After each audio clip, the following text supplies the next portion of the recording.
Yeah, I think Adam's camera looks good. Adam looks great. What a man. I do. What a man. Sick.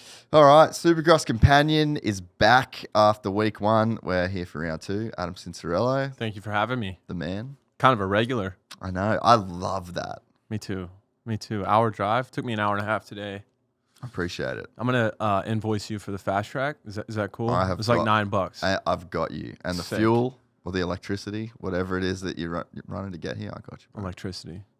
I got you. Hey, I can't hear myself in the headphones. Check. Oh, there we go. Got you, bro. Sick. Is that too loud?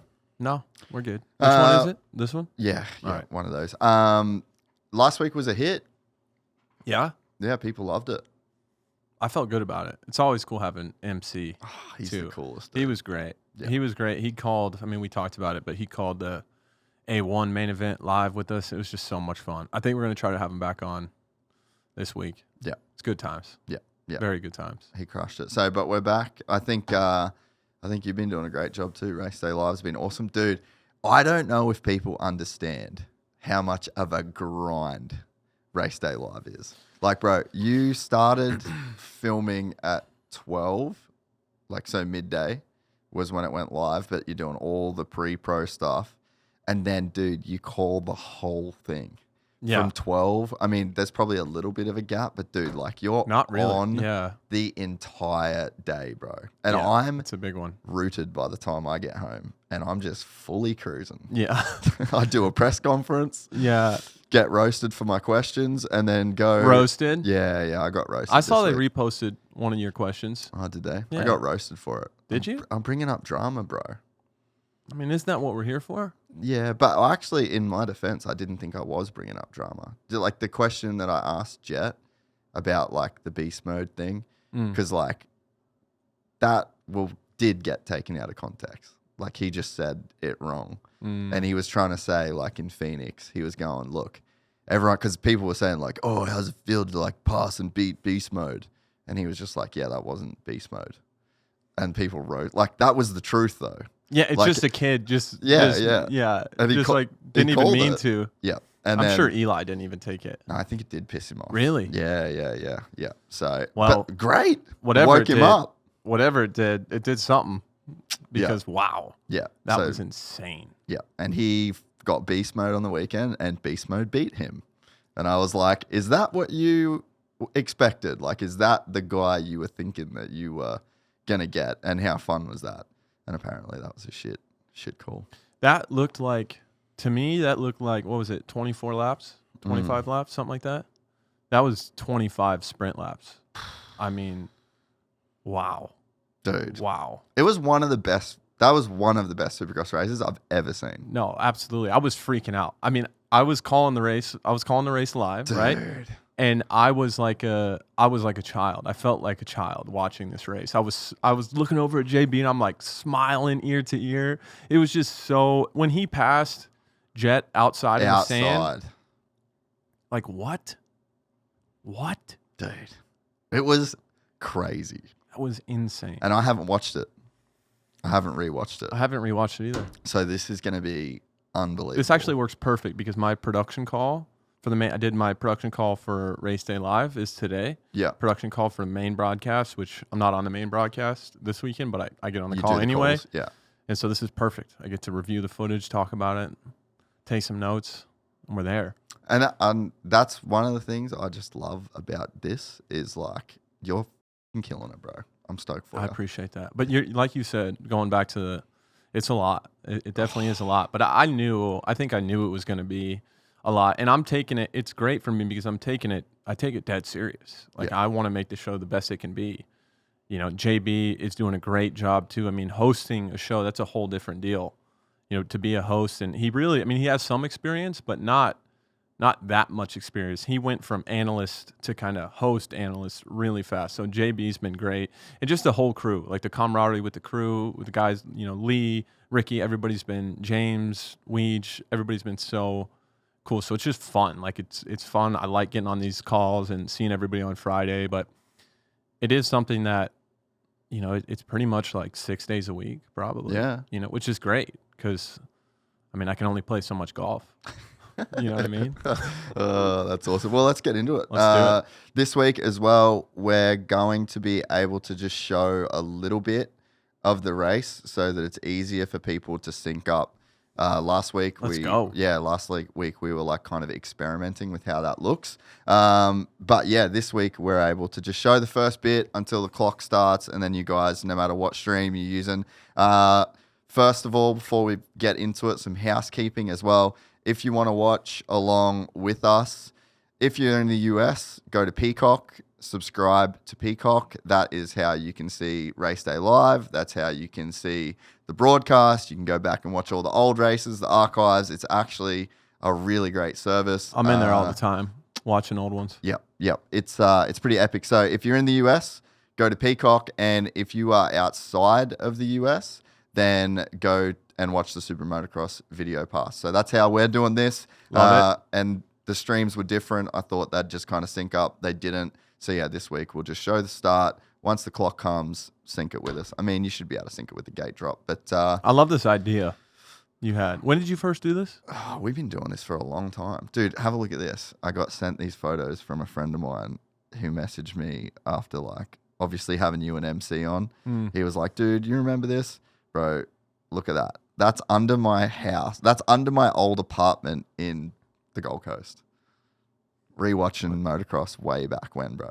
Gosh, where is that? It looks like Hangtown, maybe? That was Hangtown. Yeah, and that's crazy. I knew that off of that shot. So yeah, that's how long we've been doing these. But yeah, I think it's just kind of stepped up a little bit. Grind. I like this suit game right here. The match in blue. The boys. Man, Ricky's looking good, eh? Slim. I always tell him. I hear you're on every Star Racing Yamaha bike ride. Like he's all bike ride. He's like, man, I haven't done that forever. But yeah, he looks. I think I don't know. He eats clean. Yeah. I'm in my eat whatever era right now. You know this already. I was just eating some of those nerd gummies on the way here. Yeah, look, you got to do it. We spoke about it last night. There's a certain responsibility that you have to enjoy the position. We did speak about this. The position that you're in life, you know. Just can't be mad at that. I'm a streaky eater. Nah, that's fine. Either don't eat anything or just eat like garbage. But I'm gonna tighten it up. All right, we got this. Should we fast forward, get into some heat races? Let's do it. I literally have not seen one lap on TV. I haven't either. We were maybe going to do this on Monday night. Yeah. Doing this now on Tuesday night. Yeah. Hey, what? Go back. What happened? Shit, we went quick. All How right. about Joe? Bro. Do you know whose pit board it was? Yes. Do you? No. It was Cody Shock's mechanic. No way. Yep. So I'm just glad it wasn't. Bro, like Juju or was it Duff's making Well, everyone started roasting Duff on Instagram, really? Just assuming instantly that it was him. I'm glad it As wasn't. if the guy would intentionally break somebody's hand. Yes, but I was glad it wasn't Benny, his own mechanic, because that would feel so terrible. But yeah, and apparently he wasn't even like actually putting the pit board. He was just like leaning there chilling. Well, he hit it at an angle. He hit like the only way you could really break your hand. He hit it just sideways.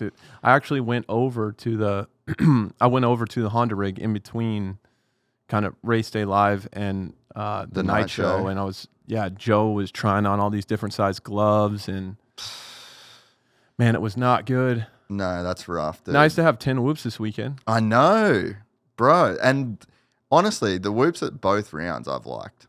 I think the A1 whoops were like challenging and difficult and changed.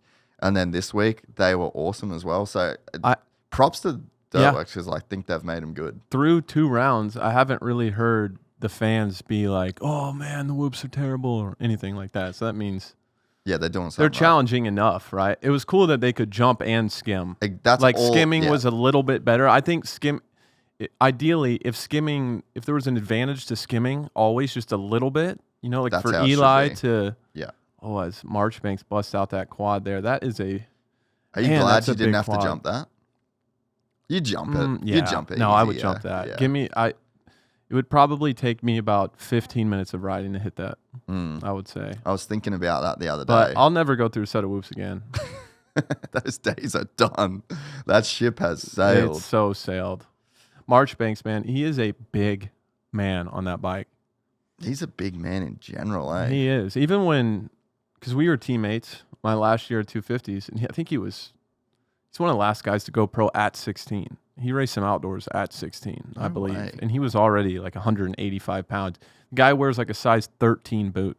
Dude. He's just a tank. That's too big for a 250A. I'm like, how do you not hit neutral all the time with that big old thing, Wearing big old flippers. oar out there? So this Master Pool's first race, I'm hearing he broke some fingers. Everybody's breaking fingers. What's up with that? Well, like last year, everyone was doing thumbs. Master Pool, he crashed. What did he do? I think it was in that. Wasn't it in the rhythm section? Yeah. It was in the rhythm section with the quad, right? Yeah. Yeah, before the quad. And Avery Long had that bad one, dude. Who else had a bad one? Talon Hawkins had a bad one in there as well. Yeah. Yeah, I didn't see it. My wife actually saw it, and she was rattled. I do miss, like, when you're on a 250 and you go out there for heat 1 and the track is this clean. I mean, sometimes, like, A1 looks slick, right? Sometimes when the dirt, it gets really dry in practice, it's not so fun. But watching this race live, I was like, man, looks tacky. I wish I was out there. Yeah. Juju doing work. He has been unreal, dude. So good, huh? It's crazy how solid he looks, and just in 1 year. And he said it at the press conference that, dude, 2 years ago, Futures privateer Yamaha. Seriously. That's wild. Well, what's crazy to me about Juju, not crazy, but he had the pace. And remember, that was his coming out party. I think it was A2. Yeah. Track was really technical. There was like a 3 onto a tabletop out of a right-hand turn after the whoops that he was doing. I think it took me forever to do. It took a lot of guys a long time. He was in his practice. Yeah, his practice time was really good, but he was very not polished. Like, he was all over the place, right? Yeah. And that's what I'm most impressed with is, I mean, if you look at him, just to tighten that up. Yeah, and it's just, there's not a whole lot of movement with the way he's riding the bike right now. He's very neutral in the whoops, and really, there's a 8-week off season. Like, you get probably 8 full weeks of riding, and he looks a lot different to me than he did just last year. Yeah. Yeah, no, it's been a massive turnaround. And then as well, like, just late game fitness. Yeah. Like that, I feel like from a guy that obviously hasn't done that, but man, just to develop that kind of fitness, that extra 10% or 15% to get to the end of those motos that solid, just the mental side of it, to like mentally be able to do it, to physically be able to do it. I feel like that's such a big step to make, and he's like taken that step in basically 2 years. And yeah, one of the things that we were talking about on our call today, JB brought it up, but we were kind of, or this JB was wondering, like, he's I guess he's a jet ski world champ. Yeah. Right. So we kind of posed the question, does he kind of already know how to win? Yeah. Based on that, because if you think about it, his amateur career, he didn't really. This is the first time he's like the guy, right? Yeah. Or one of the guys in Supercross. Yeah. Yeah, but does it just translate the fact that it's like winners win? That's like Pastrana's saying, winners win. Yeah. I like his attitude too. He's got the stoic thing, right? He doesn't seem too high when he wins. I mean, this is he's 18, bro. 18. That's what's blowing me away. What's crazy is these kids coming in now. It's like him, Cole Davies. We talked about it last week, but I feel like this is like the first living at a training camp generation coming out, and they're so good. They are so good. It's scary. Like, imagine what Juju's going to be, what Hayden's going to be in 5 years from now. It's, it just, gosh, it's to think of what we saw with Eli and Jett on Saturday night, to think of it potentially being better than that eventually is like, what? Yeah. How? It can't get better than this. Yeah. You think there's a limit, right? Yeah, well, you'd think so. I thought he made that big mistake there. I thought he was going to. That is so gnarly. I'm so pumped that they didn't take that out. You watch the press day video and you're like, well, that ain't going to last. And they kept it in. And that's a big jump to do. It's not that hard once you get the timing, right? The big thing for the 250 is just making sure that you're downsiding the 3. Every lap, you have to be sure you're not going. Because if you go a little, that's one of those jumps. Like the quad is something that you have to commit to in the air of the triple, right? So if you go just a little bit long and you're already committed, that's why you see like Jordan there on the last lap. Yeah, he went like a little bit long. And I feel like on the 450 you could get away with that. Definitely. But not on the 250. But the thing about the 450 is you can't just hit it wide open. Yeah. That's what's scary. That's what's scary about the 450 is that you can go 4.5 pretty easy. And on a 250, it's just like, okay, downside it and hit it wide open. A 450 is like, okay, you know, it's not just finessing 100-foot rhythm. Yeah. But I thought that was really good from Joe to get, I think he got 6th or 7th in the heat. Yeah. Yeah, and he actually had to ride his way into the... I'm surprised that he only ran a handguard on the left side. What would he have done extra? Going the other side too? Yeah. Just for... Yeah. Wouldn't it just look weird only have it on the left side? Yeah. I mean, I'm like, I love handguards, so... Yeah, well, yeah, you're a handguard I was a handguard guy. Where was the influence? Was it a Pastrana influence, or you just didn't like the rocks? I just was never a big fan of getting roosted. Amen. Period. Just didn't happen a lot when you were young, though. You know. No, it didn't. But these guys get good. You get a little older, these guys get good. Yeah, this is foreign to why me. feel extra pain? Dude, I'm on board. Why feel extra pain? I'm on board. The only argument against handguards is sometimes when you tip over, they can kind of get stuck. Levers. Yeah. Right. But it's good to see Garrett get a little W. Rode good. Towering over JT. He's fast. Garrett's fast. Like I think he'll have a couple flashes. Nights this year where you're like, what? He's a big dude, eh? It's a lot harder. I think it's harder on a 250. Once you get over like 170 pounds, it makes a pretty big difference. What do they say? 8 pounds. Every 8 pounds is a horsepower. Yeah. Yeah, and they need that shit. Like they need. So for somebody like Garrett, he's got to be. He actually like a cyclist almost. Like you got to watch what you eat. You know, you start getting up there. You start to. Even me to an extent, I wasn't as like built as Garrett is, but even my last half of my 250 career, I noticed such a big difference from going between being 155 pounds to being like 170 pounds. That's a big. Was that hard for you to adapt when you did have that growth spurt? Yeah. It would have been, eh? Yeah. Your whole body, all the leverage points, all the leverage ratios, the timing that you used to. Yeah. I used to ride, I was such a little guy for so long that I used to ride the back of the bike a lot. And I've said this before, but it's just. Yeah. You're used to manipulating the bike one way, right? And then all of a sudden you grow and everywhere you move, you're bringing a lot of weight with you now all of a sudden, where before it didn't really matter. So it did. It was tough to, and then it was also like I didn't race Supercross for 2 years. I had 14 and then didn't race 15 or 16. Yeah, yeah. So I grew 7 inches from my rookie year or whatever it was, you know, from my rookie year to 2017. Yeah. So it was quite. Yeah, it would have been. It would have been weird. Yeah. Even going. I just got that new e-bike, so I went from like the full size e-bike to the mid-size e-bike. Lot less weight. Every single thing that you do on the bike makes the bike act different. So think about like the inverse. So like you've got a lot more weight and a lot more height and mass, and then everything that you do, like all of that.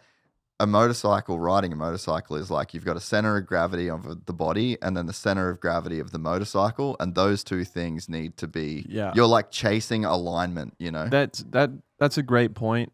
The whole center of gravity thing, it makes me think of kind of Jett's influence. This is just my analysis. I could be wrong. I'm assuming here, but just 2 young guys, Cole Davies, Juju. Yeah. They're so disciplined about being in that center of gravity on the bike. Like watch Watch Cole ride. He's so It's disciplined. crazy, even in bro. the whoops too. I was talking about it last week, but it's so easy. Oh, it's kind of sketchy for Mosman to do those 3-3 right there.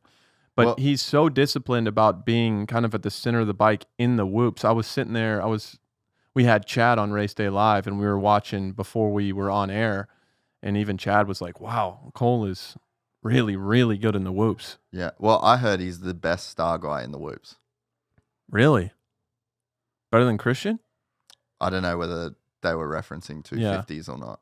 Oh, okay. I don't know whether they were talking about 250 or like the whole and he's team. not.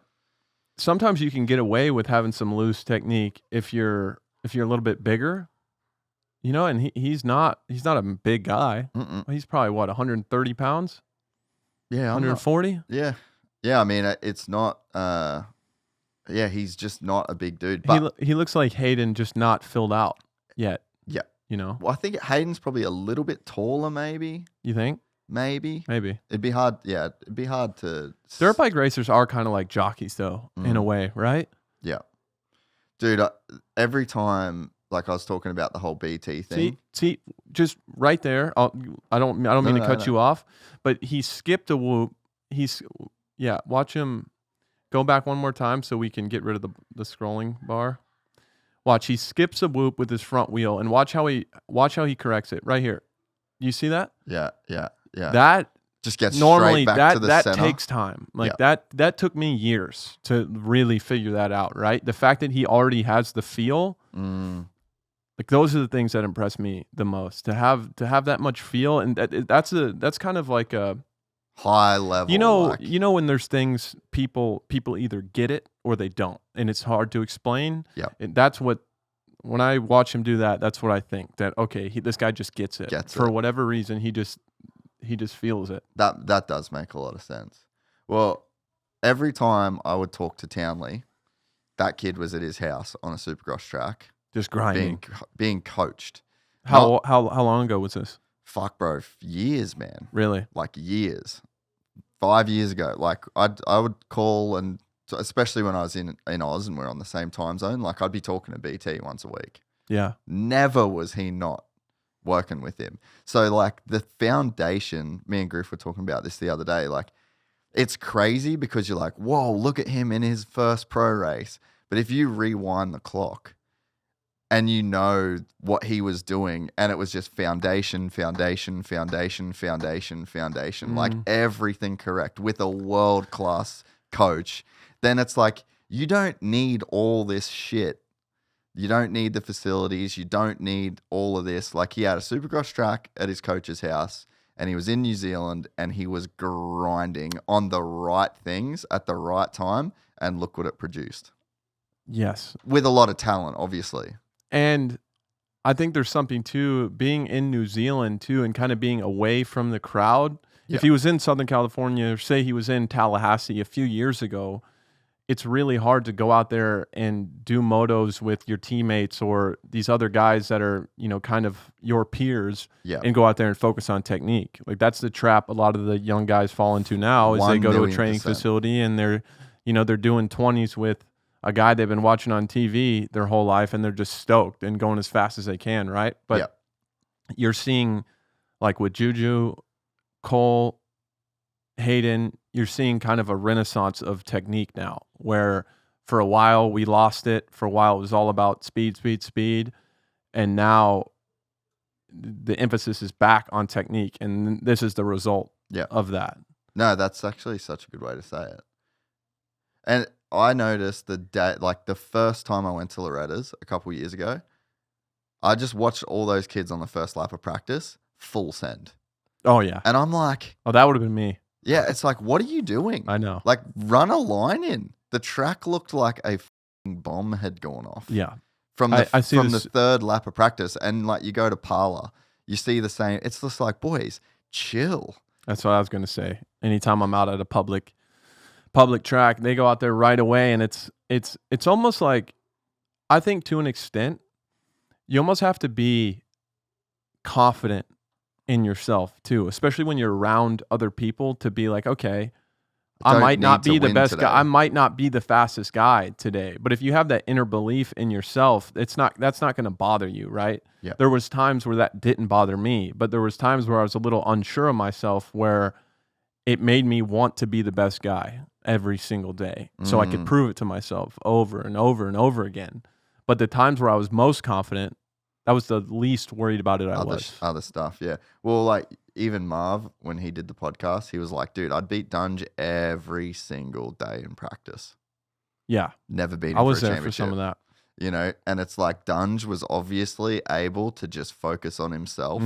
It's still, I think, irritated Dunge because it's hard because these guys you're also especially the greats, they're ultra competitors too. So it's hard to learn to turn that off. But I think the best guys know, like, you know, Dunge knew that no matter if Marvin did this, although Marvin did 10 career wins too, which is kind of slept on. He had a great career, Yeah. but you know, most of the time Dunge would figure it out on the weekend. Yeah. Oh, this was crazy. See, that to me, when I see that, he gets a little bit too, I think Ricky's saying this, but I think he just got a little bit too far back on the bike. And I've done it. I go back to Tampa 2020. It reminds me of a crash I had in the whoops there. Oftentimes that's what I would do is when you're not super comfortable, you end up kind of pushing back on the bike. And then once you push back and your center of gravity is not there, the front end can kind of the front end will just kind of follow the grooves in the whoops. So he just gets a little back. Yep. And then he's kind of you're trying to just catch up to it at that point. Yeah. I'm really glad he didn't. If he was two bike lengths ahead, he would have head on Cole. Yeah. Oh, pretty that was crazy. close. He got up and he was still in third. Yeah, dude, these guys just absolutely ripped through this heat. How wild is Cole's performance, though? Like, obviously, we've been talking about it the whole time, but like, this is actually crazy, dude. No, it is. 17. I've said it multiple times on RDL. I feel like it's starting to become cliche already, but geez, man. This was not on my radar. Yeah, this was not on your bingo It was not on my radar. Yeah. No. I mean, I knew that he was good, and I knew that he was going to have a long career based on what I saw, but I didn't think that. I mean, he definitely has the potential to. It looked like for a second there he's going to win the other night. Like he wouldn't surprise me at all if he gets one out of the way. Like say it's this weekend or next weekend before they go to break. Stood up the whole way through that rut in the berm before the whoops. That's what Tomac was doing in the main too. We'll get there. But yeah, you see he's stoked. Yeah. Oh. A little bike skill. You see that? Just a little tap. Yeah, that feels good. Oh, that was huge. Oh, yuck. What's up with Hayden's starts right now? I don't know. Yeah. I wonder, I was going to ask you this. You remember the 08 season, RV and Kennard? Oh, yeah. RV had the weight of the world in terms of expectations on his shoulders, right? Oh, yeah. And I said... 07. I mean, 07, he was so good at 07. You come off winning Motocross of Nations where you beat Ricky Carmichael. Yeah. Like, and that oh, dude. Jeez, man. What happened? I don't think he got his feet fully back on the foot pegs out of the turn. I would have to see it super slow-mo. I want to hear his podium interview. He's actually really cool and really funny. Really? Yeah, but he's like unintentionally funny or kind of intentionally both. funny? Really? Like, have you been around Townley much? No, I really haven't. Bro. Here and there, but he's so dry in like the best way possible. Yeah. Bro. Like and Kiwis are like dry. They have the driest sense of humor. And he's like that. I would fit in then. Like one word. Oh, here we go. Today, look in the part. Did you expect to start the series this fast? Because you were a late arrival to this 250 West Coast Championship. Man, I just wanted to come out and do good, and yeah, that just made my day. Man, that was a sick heat race. My starts was so good today, and like last week and stuff. This Yamaha really rips to start, and yeah, it was rip to start. I got a mean start, and then just set off to some good laps, and just it was Moseman behind me. Yeah, I tried to hold off Moseman for a bit. And, I love how he's like working it out. That was a sick race. Great job. Impressive start to your pro career. I think that's good. Yeah, First ever time on the live TV on the big screen. Well, I think I like that he was. It's almost like he doesn't know how to be anything but himself. Yeah. Right? Which is great. Don't change it. Just run it. Yeah. Like, don't media train that. Just run with that, right? Just be comfortable being yourself, man. We talk about it, but that's what connects with people. Yeah. Yeah, that was my exact words to him after the race. I was like, bro, I know you're funny. I know the people that you're around. I know that what you have to be like to hang around with Ben Townley for years. So, like, just be that dude. And please don't change. Like, don't think you have to be a certain kind of way. You have to be yourself. I think being dry, I can tell you from personal experience, I think being really dry it's either people think you're an asshole or they think you're awesome. Yeah, you know, I think that's like some people just don't get along with me. And I think it's just because they don't. Some people just don't get like that sarcasm, like that deep sarcasm. Some people don't get that. Well, but it's a higher level form of like comedy. Mm. You know what I mean? It's like a little bit of a higher consciousness. You have level. to think about it, or you have to be like aware of it, because it's so easy to get people. You know, some of the things on the internet that people take dead serious. I'm baffled. Like I am like, what planet am I living on? You know that's a joke, right? What planet am I living on? Oh, that's so good. I want to hear that. And we're just again, like I always do with all my championship, we're taking it race by race. You know, it's a little bit of a different standpoint this year than normal, so it's great. You know, it's going to be a new learning path, something that's something to challenge me. You know, I feel like I always like being challenged, keeps me focused and more brings the best of my ability out. I feel like so. We'll see. You know, learn the bike too. With that, it's going to be a challenge, but no, I'm up for the challenge, and it's should be an exciting year. And we already used our one mulligan for the race results, so we get mulligan. I like that. Yeah. Breakfast balls. So yeah, hopefully we just kind of keep our head down. A couple golf references in there. All right, Jett, I see you. Yeah, you're back. Yeah, you're back. I think that maybe starting at a deficit could be good for him. Yep. Keep him engaged. Yep. I said to Dazzy at the Melbourne Supercross, I was like, would it be that bad to just like not have the red plate for a few rounds? Skip A1. Like maybe, well, he kind of did. Maybe don't go Half that. of them did. Maybe don't go that hard. But I was like, Tomac was notoriously never a A1 guy. Still won championships. Cooper Webb, never a A1. Like, yeah, maybe not having the pressure. And dude, I was thinking about this. That 12th, right? Probably the first week in definitely Jett's 450 career that the spotlight wasn't burning a fucking hole in his face. Yeah. Yeah.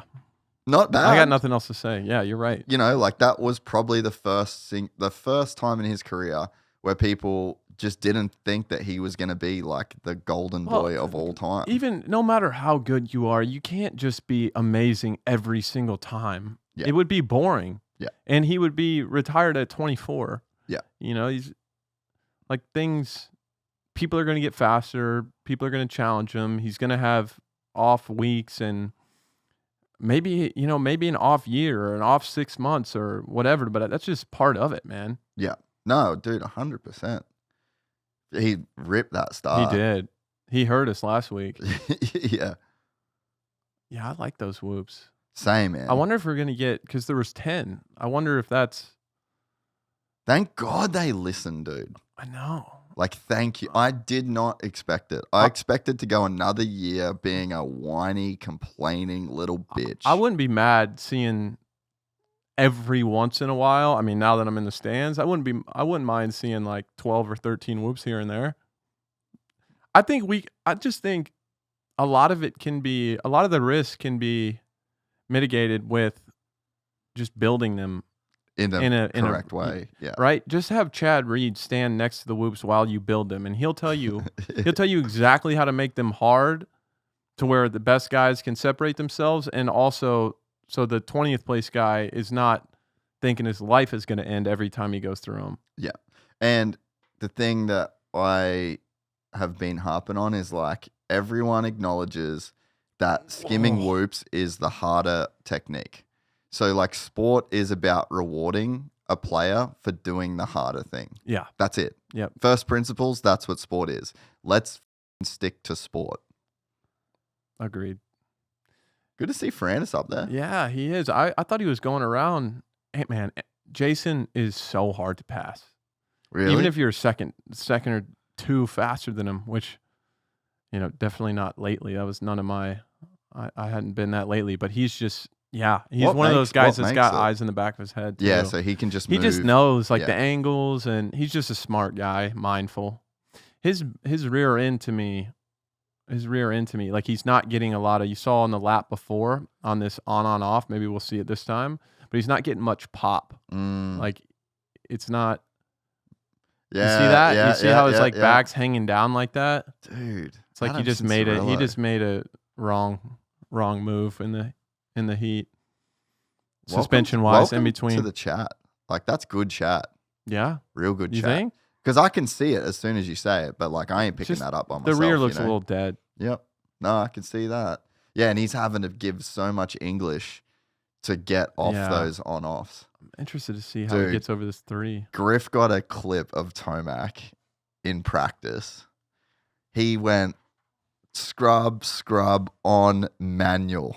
No. Wide open, bro. It was so hectic. I'm upstairs in the house and I just hear, what? He's like, come here. Dude, it was gnarly. I was just watching your clip where he's talking about, I might be the only guy where like a stock 450 is too slow. I thought that was awesome. I think that's the best piece of content that's ever been produced from this podcast, if I'm being completely Wasn't honest. that the caption? I don't know. Was the caption referencing something about I didn't read how it's the I didn't best? read the caption. Oh, the craziest thing said. Yeah, dude, that to me is the best clip that's ever come out. AP's kind of just been chilling so far. I know. Pretty quiet. I wonder what the, like, what place did he get this weekend? I'm not sure. Do you know? No, didn't he? He DNF'd, dude. Did he? He had to cut. Yeah, he had to get off the track. Yeah. Was he sick? Everybody's sick right now. I don't know why. Every year, I mean, I guess it's flu season or COVID season or whatever we're calling it right now. But everybody gets sick the first couple weeks of Supercross. I heard weird. Cooper threw up before the main. Really? Yeah, and it looked like he might win there for the first half. Dude, that guy's just a dog, man. Savage. Jeez. He looked like he had some just crazy bad news after that race. Like the press conference. Bro, dead inside. I'm like, dude, you just did really well. Maybe he was just, man, if That you're really sick. that sick and drained, that's the type of stuff where, he dropped off the back, kind of the back half of the race because those guys were, Eli and Jett were just taking it to another level. That happens sometimes. But when you're sick like that, it's every lap. You're like, man, I don't know if I can do one more lap like this. And you just convince yourself, you're like, okay, one more. And then you get to the end and it's just over. Yeah, and if he was sick and he still rode that good, like that's a championship ride. Like that fully keeps you in the championship. You can look back at the end of the year if you win and be like, that was one of the reasons I won this title. Yeah. If you were that sick, But yeah, AP, like he obviously came together with Chase, but he just hasn't been as good as one would expect given where he was at last year, So, and there's got to be a reason, like, because he is that good. Yeah. Oh, he definitely is that good. I mean, another guy too, Justin Cooper, he's been quiet and I don't know. I think it's just small sample size right now. Yeah. There's only 3 podium spots, unfortunately. Yeah. That's actually such a good point. Like very small sample size. Like we have 2 races worth of information to go off. It's kind of fun though. I mean, it is kind of fun. I mean, the storylines they change every Saturday. Yeah. And that's all we have to go on really. We just got to do our jobs and I like how AP was jumping out on that a little bit. All the way, yeah. I was surprised it got as slick as it did. Dude, it was so cold. I don't know if you saw me. Did you see? You saw where we were stationed up there. Yeah, well, we were in the shade in a hallway, and there was a wind. wind. Yeah. There was a wind, and it said it was like 58 degrees outside, and it felt like 40. Yeah. I was wearing long sleeve shirt, a jacket with another jacket over it, and I was shivering in between takes. Yeah, it was freezing. So you'd have to think that would have something to do with the moisture in the air. You know what I mean? Yeah. I wonder if sometimes I wonder because the Husky people, really the Austrian bikes in general have gotten critiqued about the whoops, right? Like that seems to be, over the years, that was the kind of the thing with them. I don't know where they have it now. I haven't heard anything, but sometimes I wonder how good Malcolm would be in the whoops on another bike. Wow, Yeah. That was kind of sketchy. Bro, this was a battle. They've been side by side for like an hour and a half. Yeah, the whole moto. Oh, look at the 3. Oh, he got that 3 out. Oh, yeah, and then yeah, I like was this watching drone this. cam. It's a crazy perspective. Oh, How about a lot of guys did that? Cole did that, and Davies did that in the main. yeah, he did it in quali too. It actually fully threw him out of sync in quali. He got the whole shot in the last qualifying. He literally got the whole shot in the main, the whole shot in the heat, and the whole shot in the quali start. So pretty safe to say his starts are fully dialed. Yeah, I don't think I would practice a start. Really? I wouldn't practice a start. I don't think if I went 3 for 3 on the weekend. Oh, yeah, I'd just show up. Yeah. Sometimes starts like that are kind of weird. There are a lot. Sometimes I would show up to practice and practice starts, and the feel. It's just like it's like a golf swing kind of. It's just like the feel's not there. Yeah. And then when you find it, you find it. Yeah. And Don't touch then it. you're good, and then something will Don't go to the happen, and range. it'll be like, it'll be 3 weeks. You'll be getting bad starts. Oh, that was all time. Yeah, no, that actually makes perfect sense. Like the whole feel when you've got a good golf swing, like just don't go to the range. Don't Yeah, practice. exactly. Oh, Nothing. you see this? Oh, that's you. Oh yeah. You ripping Shout that out thing? Driftboard. Those things are pretty fun, dude. You They- need to come over to the house and ride one. I'm keen. We should golf with those. A little golf backpack with like That's- 3 or 4 clubs in it. That's what I was. JB was so funny. That's what I was pitching those guys on a golf bag situation. Some, I don't know, maybe some shocks in the back. That would be sick. You see that 38 on the front 9 yesterday? Woo! That's pretty bad. It's pretty nasty. Yeah, that was no range either. Straight to the Straight to the tips. tips. No, I played blues. Let's see what he says here. Relief because I finally pulled a start together, so that's just the one Yeah. happy thing. It made things a lot easier. No, the tracks are The one happy thing. Yeah, I just waxed Yeah, everybody. for real. Gosh, messed up my words. It's been a while since I had an interview. So, we're just happy to be back and happy to finally get a win at something. You know, I've been second in the qualies, bad race last weekend, so we're happy we won something today. Well, the starts are back and clearly That is so. Isn't the perspective insane? He's back, dude. Like, well, it's just one weekend. Like, he had one weekend where he wasn't first at something, and he's like, "Oh, it's been a while since I've been interviewed." Yeah. Like, it's amazing how we can all look at, like, I can look at Jett and his success, right? And I can imagine, like, this is what we do. Like, I can imagine myself in that spot in how I would feel. But, like, for Jett, that's just the standard. Yeah. And that's everybody's. I kind of have this reoccurring, I guess, thought that I kind of meditate on, is the fact that, like, is Tomac, is he happier than, like, Kyle Chisholm? Right? Because Kyle may feel the same level of happiness if he gets a top 10 or makes his 900th main event or whatever. Yeah, the goalposts are different. The goalposts change, right? So that I'm always like, man, I wonder. That interview is a perfect example. The standard is just so high for Jett. He's like, man, I haven't won in forever. It's been a week. It's been a week, man. 1 week. 2 races in. 1 week. Yeah. Sky, like, he's like, man, I got to get it together. It's just so funny how we do that It is true. as humans. It is true. But it's so hard. Yeah. I'm not going to, I can't critique Jett and be like, oh, you should be more. Like, that's just what you have to do, right? It's just all relative. Yeah, Like, everything's relative. That's his world. Everything's relative. Yeah. I think that, dude, that looks like a Speedway helmet. In like Speedway in Europe and shit, when they have like the caps that go on their helmet, like the colored caps. Yeah. He looks like he's wearing a Speedway helmet. I like he's been doing a lot of pink, huh? It's kind of sick. The setup has been on point for Jorge Prado so far this season. Agreed. I think when I hear Jett talk already, these 2 rounds, like complete switch up from where he was. Yeah. Like the Jett at Media Day to the Jett that we got now, like I'm just not worried. I'm not worried. Nah. No way. I had a tinge. I had it creep in. Oh man, that was Prado.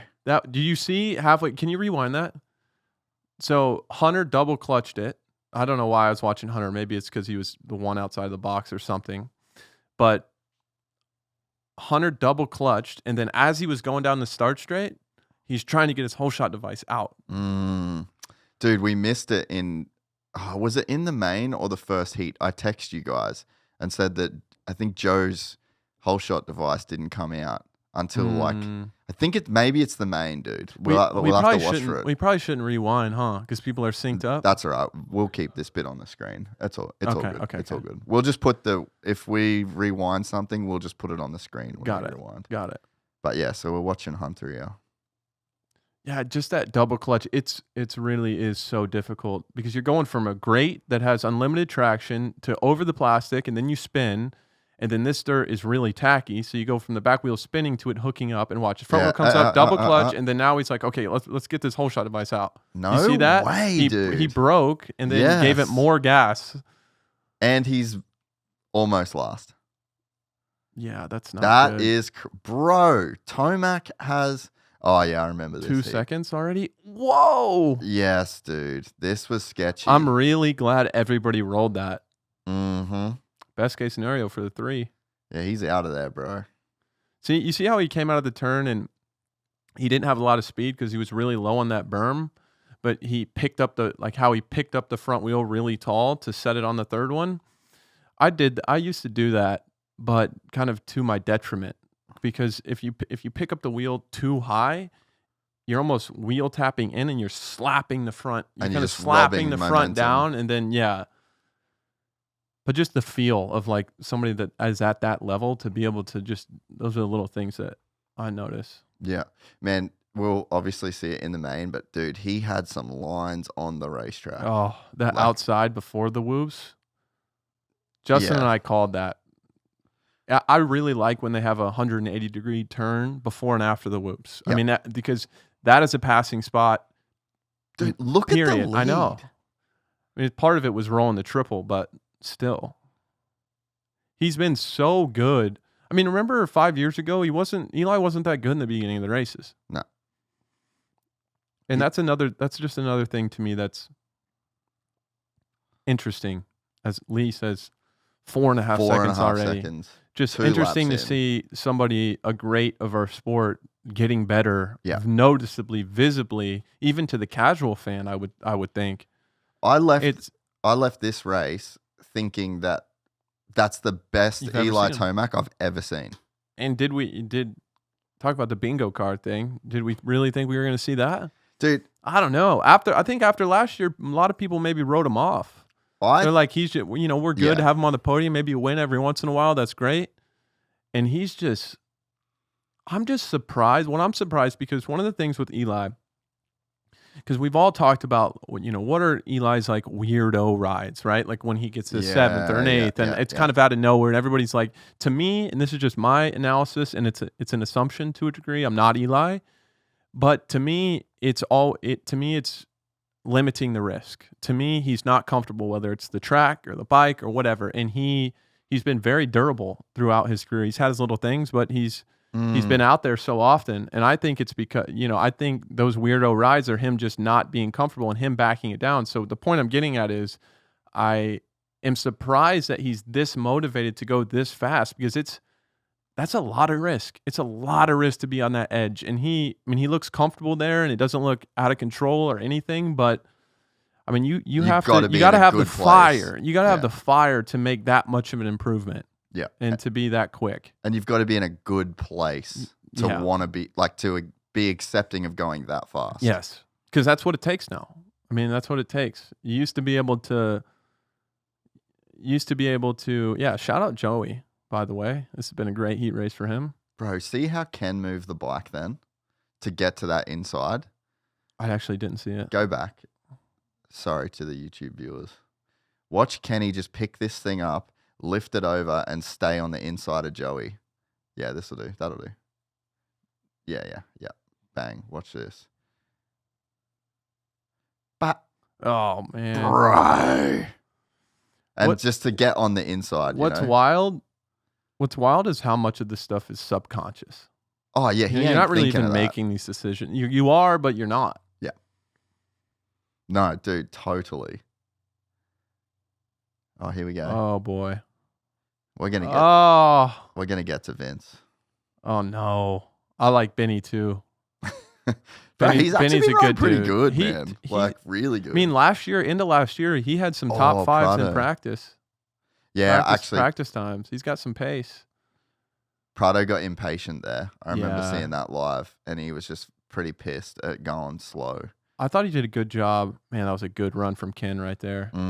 Ken is so dang respectful on the track. Like, if he's really not trying to, I just love that. Him and Eli, their race etiquette is awesome. Like, they'll do it if they have to, if it's the last lap and you got to do something. But I like the idea that there's a place that they won't go, even if it benefits them. Right? There's still a place that they're not going to go. To me, that's honorable. To me, I have a lot of respect for that. Right? Because it's pretty easy. It's pretty easy just to run into somebody, to pass them, right? Yeah. And that's just not the way they do business, period. This is not what they do, which, Yeah, it's like a conscious choice that they've made. Exactly. And I just think I think that's cool. Chase is the same way. Dude, he's been crazy solid. Went on a bicycle ride with him yesterday. No way. Can confirm that he is a unit. Freak, bro. He is. Like, he's always been too. I mean, I remember. Yeah. We both left there, and the first you were on an e-bike, and I was on it. We were both on the e-bikes, and he was on a regular. And he was on a regular bike. He was on a XC bike, regular bike in Lycra, dude, and was doing his zone. Was doing his zone too. I was talking to him the entire hour and a half that we rode. And my heart rate was probably higher than his.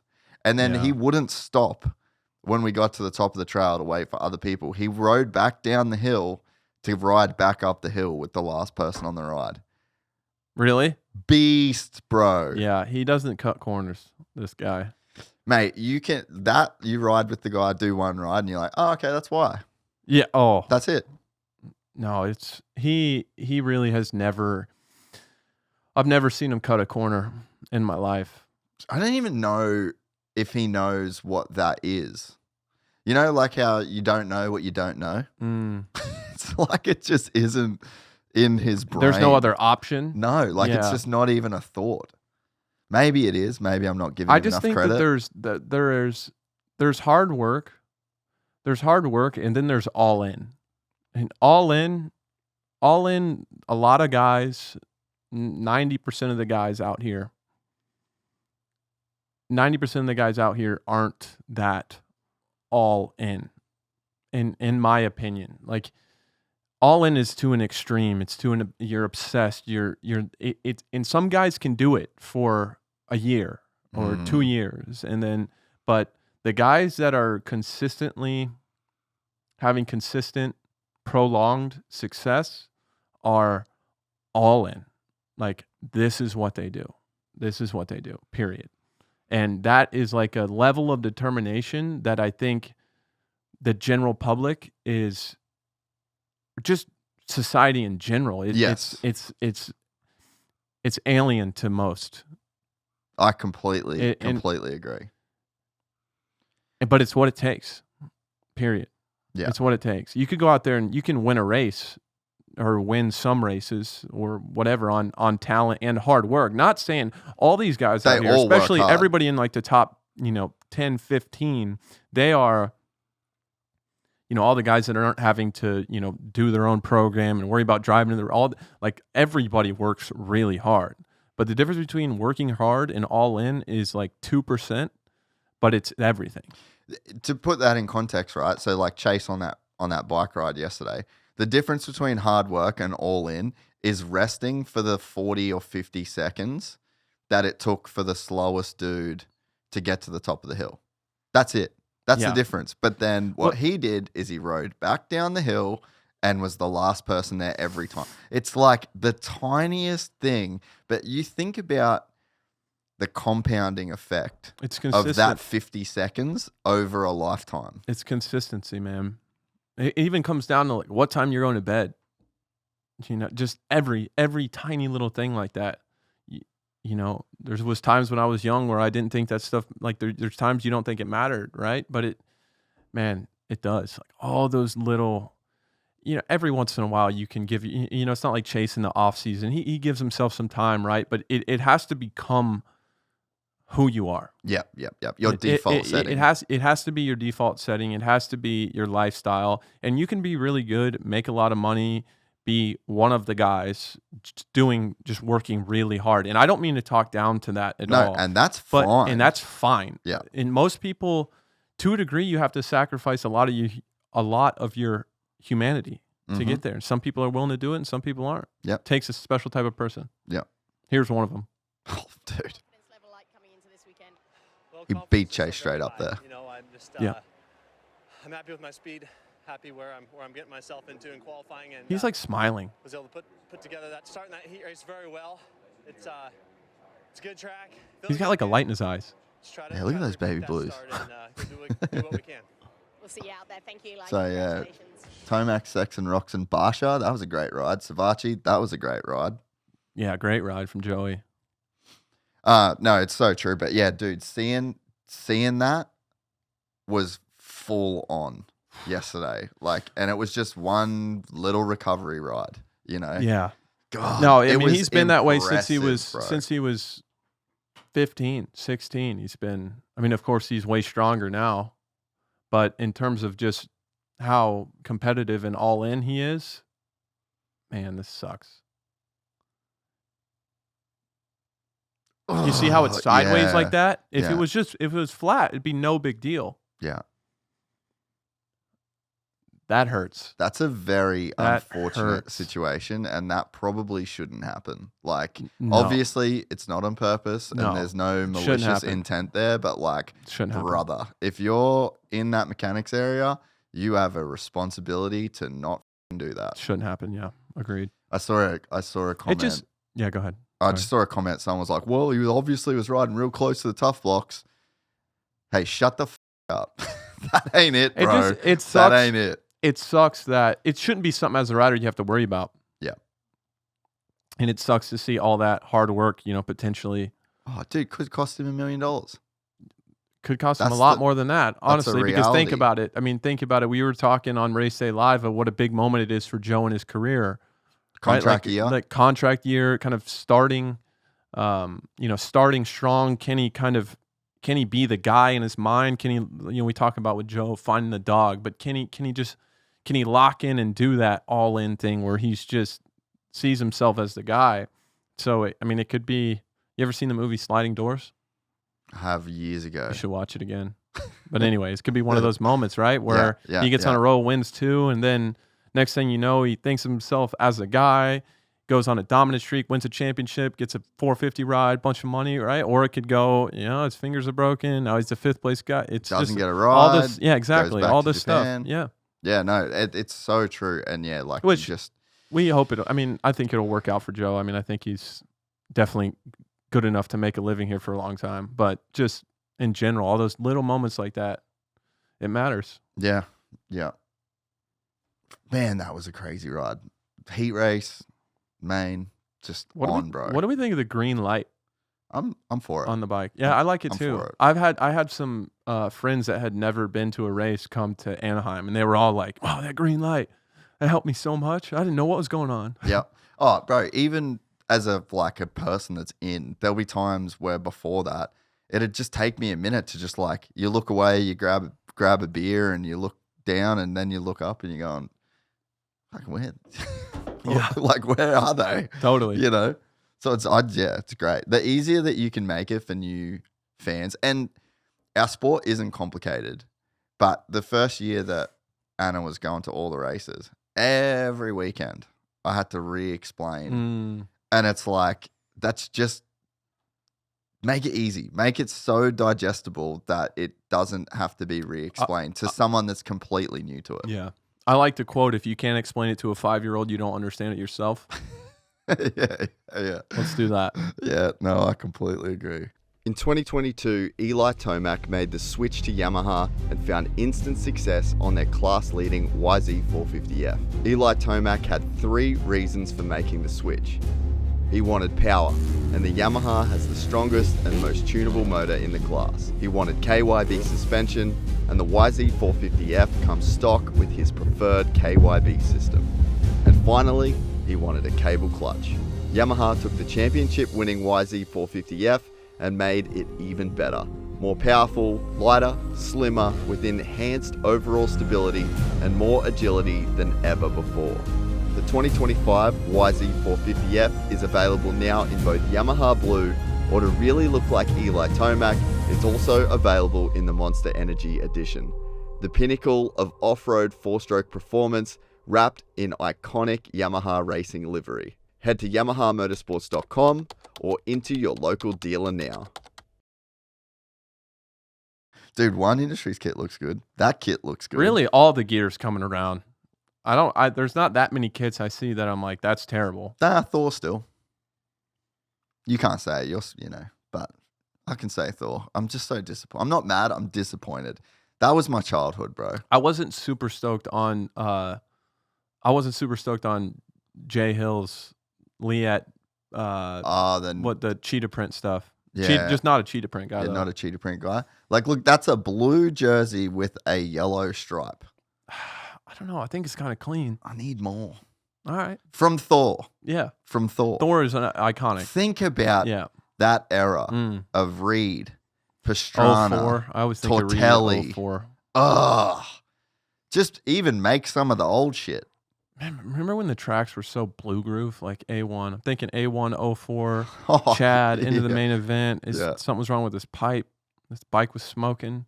But I just remember the track being like white. Vegas. Yeah, white. Yeah, literally like. And you're on a 252 stroke and big woo. Yeah. Oh, those were the days. What's up with Joe's energy drink deal? Drink weird, bro. What is that? I think it's a tea. A tea? Yeah. That's on brand for him. just in general, Joe's just offbeat type of guy. Yeah. No, drink weird. Deegs wheelied hard. He picked the right gate. Dude, Davies. I don't know. I like that inside more because you just get bogged down right there. You see what happened right there? He hit Garrett's back wheel. Yeah. Sometimes the first 180-degree turn, if you're too far on the inside, it gets bad. Just too much traffic. I love how clean the first couple laps was for Davies. He didn't panic. Not like, oh my goodness, I'm leading a race. Yeah. Like, man, yeah, I've been working for this. I'm here. Here I am. One of my favorite sayings just in life in general is like, act like you've been here before. Yeah. That's what he's doing. I like that.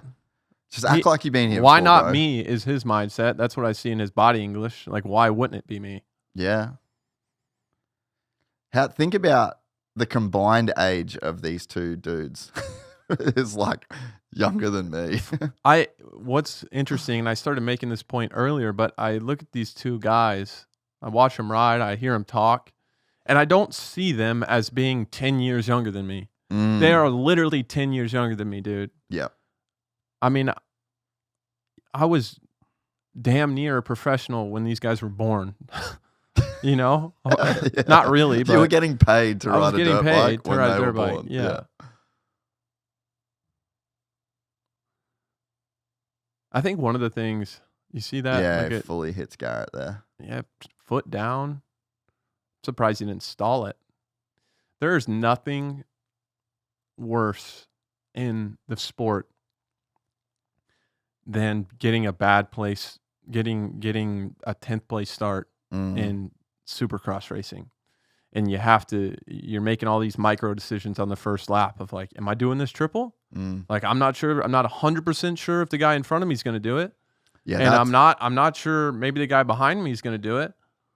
All this risk that you take on just every weekend that you don't think that you just do. You just have to do it. It's wild if you think about it. And when you're racing, I can tell you don't. You just don't spend a whole lot of time thinking about it. Well, you just don't have you don't have time. No. Like, and if you think thinking in terms of the narrative in your head of talking to yourself to make a decision, you don't have time to finish the sentence to make the call. You just have to do it. Just got to do it. I think some of what I'm seeing from Hayden too, I mean, he's riding really well. If he gets a start here, I mean, he definitely has a chance to win. The first two tracks have been really slick. Like even this race, when I watched practice, I thought, because to a degree,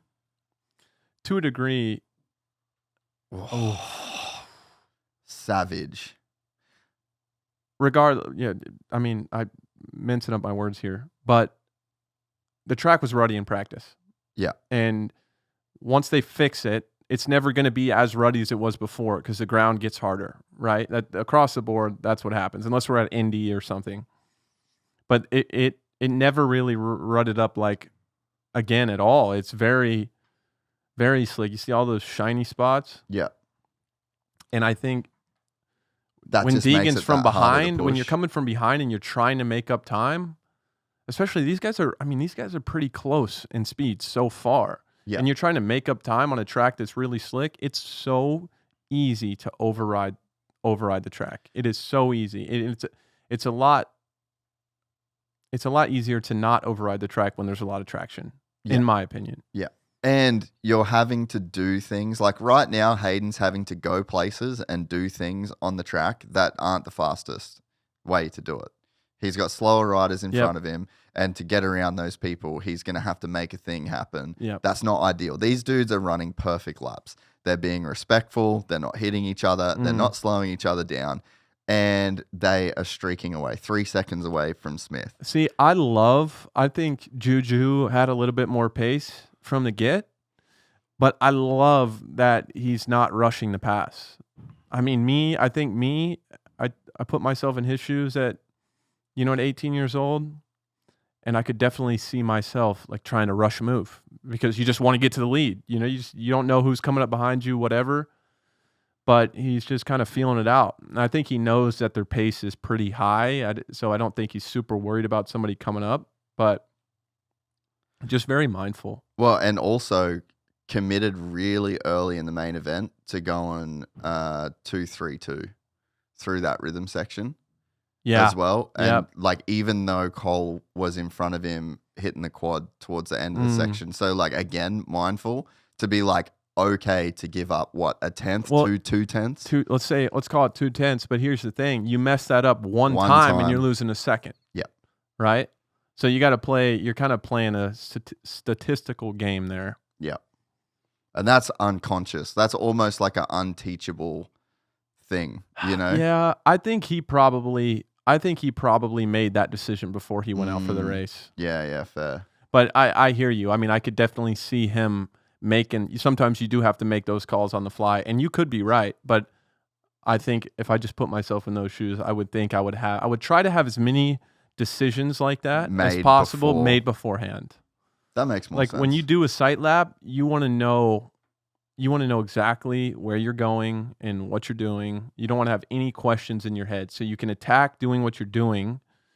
You're basically decluttering your mind. Yeah. Right? Because you're already, I'm already wheel tap 3 into the whoops. I'm already doing that. I'm already doing this. So when I'm hitting the finish line, I'm thinking about how fast I can hit this right-hand turn and go over this wall. I'm not thinking about, oh, man, should I hit the 4 this lap? Yeah, it's like it's already done. Yes.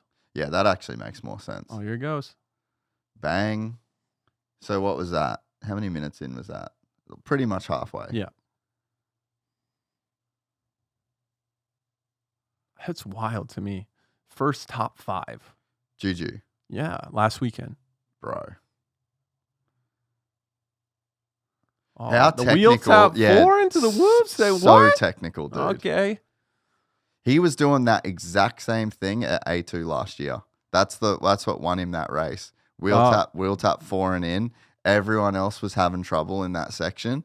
Bang, wheel tap 4, just going back to the fundamentals, just fully having it on lock, you know? I'm excited. I'm also excited for Drew Adams too, because these guys have kind of been together. Yes, dude. Well, Whoa. Speaking of Drew Adams. That's just a mental mistake there. Yeah, is that what that is? I think so. That's a kind of an interesting one to overjump. Just losing a little bit of focus and Well, awareness. I think potentially. you're not. As Davies makes that little dude, he did right the there. same thing in quali as well. I think going back to Masterpool, I think that it's really Supercross is so hectic, and that's so cool how Cole stands that turn like that. But I think it's really easy to just get distracted in Supercross when you haven't raced it a whole lot. I'm not saying that specifically is what happened for sure, but he'll tighten it up. If his fingers are broken, Drew might get a shot at the whole fill-in ride thing. You think? It's not the plan for him to race East? Nah, bro. He's got to be chomping at the bit watching Cole. Dude. Got to be. I mean, I would be like, dude, put me in the game, coach. So I'm pretty sure when Levi said that he wasn't racing West, that Drew basically just texted instantly and said, I can be on a flight. Like, I'm ready. No. Yes. Like, literally, dude. Drew is like, I'm ready. Just frothing. Put me in. I will be there Monday. And then I'm pretty sure the exact same text got sent on this Monday when Ty broke his fingers. It was like, hey, bro, put me in, coach. I'm ready. And apparently, I would love that. Apparently at the dog pound, he's riding really, really fast. Shocking. Crazy, right? Shocking. Like, he's just being great. Oh, he lives there, bro. He's going to be solid. And he's actually, I don't know how much time you spent around him. Super cool. Like, yeah, actually really cool. I spent some time with him at Loretta's this year. Oh, seemed like a good kid. Yep. Yeah. He's funny as shit. He's pretty nasty too. Remember that Octane video of him at like 14 doing knack whips and stuff? No, but you don't remember that? Griff does. Look at him. You remember that? I was like, that was the first time I ever even heard of him, and I was like, wow, this kid might be faster than me. I think I need to watch that after this. Oh. It was so funny, dude. At Indy last year was like his first pro race, and we went to dinner after it, and we told him that he had to buy, like, it's obviously like his first pro race, like he needs to buy dinner. And the night before we went to St. Elmo's Steakhouse, and it was like a pretty big bill. And so then we were telling him like, yeah, well, today, you know, like you made money today. He didn't even know that he made money at his first pro race, which was laughable. That's hilarious. And so then we told him he needed to pay for dinner. And he's like, well, how much is it going to be? And I was like, well, I don't know. Like, I think last night was like 1,500 and it's the same crew, but we were at like a shitty Mexican. Yeah. And dude, he was sweating. The entire dinner was just sweating. I think the bill was like $200 or something. And to his credit, he paid the bill. He manned up. Did he? Yeah. And he got the bill and he was just like, oh, you guys are fucking with me the whole time. It was so funny. good, dude. See that line that Deegan was just in, that when the middle whoops rut? are soft, that middle rut, that's like, in a way, was that sparks coming off his Yeah, foot peg? dude. That's His and wild. Eli's bike were both doing it. It's pretty cool. I feel like it would have something to do with the brake caliper and the exhaust. It's like because they're landing on that angle, something was flexing. Like there was a lot of flex in that bike. And I feel like the rear brake caliper or swing, like something was hitting something because of the way that they were landed on that angle. I know the expectation is high for Hayden in part. I mean, he's been unbelievably good in outdoors and SMX, in the playoffs. But, coming in last year for him with the injury, of course, he was pretty hindered. He was really good at the end of the year, won a few races. But I guess we're still waiting to really see if he has that next level. I mean, clearly he's very good. But we're waiting to see if he's great at Supercross. I haven't seen like great yet. I've seen really, really good, of course. I mean, no doubt about it. I just haven't seen the superstar great type that I think he's capable of. Yeah, dude, I mean, I fully... Oh, you see that little... Yeah, that happened to a lot of people there. Jordan, I don't know who I heard this from, so don't quote me on it. But no, actually, I do remember. It's a good source. He says the Triumph bike, he thinks it's faster than... Oh, that's sketchy. Hayden still Ford that. That's sick. No choice. But Jordan Smith says the Triumph is faster than the Star bike, which to me, a lot of guys get on a new motorcycle and just hard eye emoji and black out. Yeah. But hard eyes, still an interesting. Yeah. Heart, eyes, eggplant, splash. Yeah, for real. Man, that's the next level move. That's next. I like that. That 2, 3. I mean, I would just want to catch air, to be honest. Because going 2, 3, 2 is probably physically more tiring than doing the 4, if I'm real. I like how he jumped. Sometimes when the whoops get like that and you jump through them, the second whoop, like after the starter, becomes the tallest because everybody's sinking in to jump it. Yeah. And if you watch somebody like Marv or Coop or anybody that's good jumping the whoops, they always get over that one that everybody rolls into, and you kind of get off rhythm of the ones that everybody's jumping because, of course, as you jump, it gets more and you start to go higher and higher. Yep. And so just little big brain moves like that I respect. Yeah, that is sick. And these kids are just smart, man. Like smart. I feel like I was just going full Ricky Bobby out there when I was young. Yeah. But I mean the sport should evolve. Yeah. Right? Definitely. It makes me so happy. Yeah. Yeah, and you always think like, dude, how can it get better than this? I mean, yeah, I think I would like to think that like with this kind of stuff, I never think to myself, oh, that's a cool line on the right side there. I never think to myself, oh, like it's never like threatening to me, right? Where I'm like, man, maybe I wasn't so good. It's just like a natural evolution. For sure. It's just like I'm stoked that I was just played a small role in that, right? Yeah.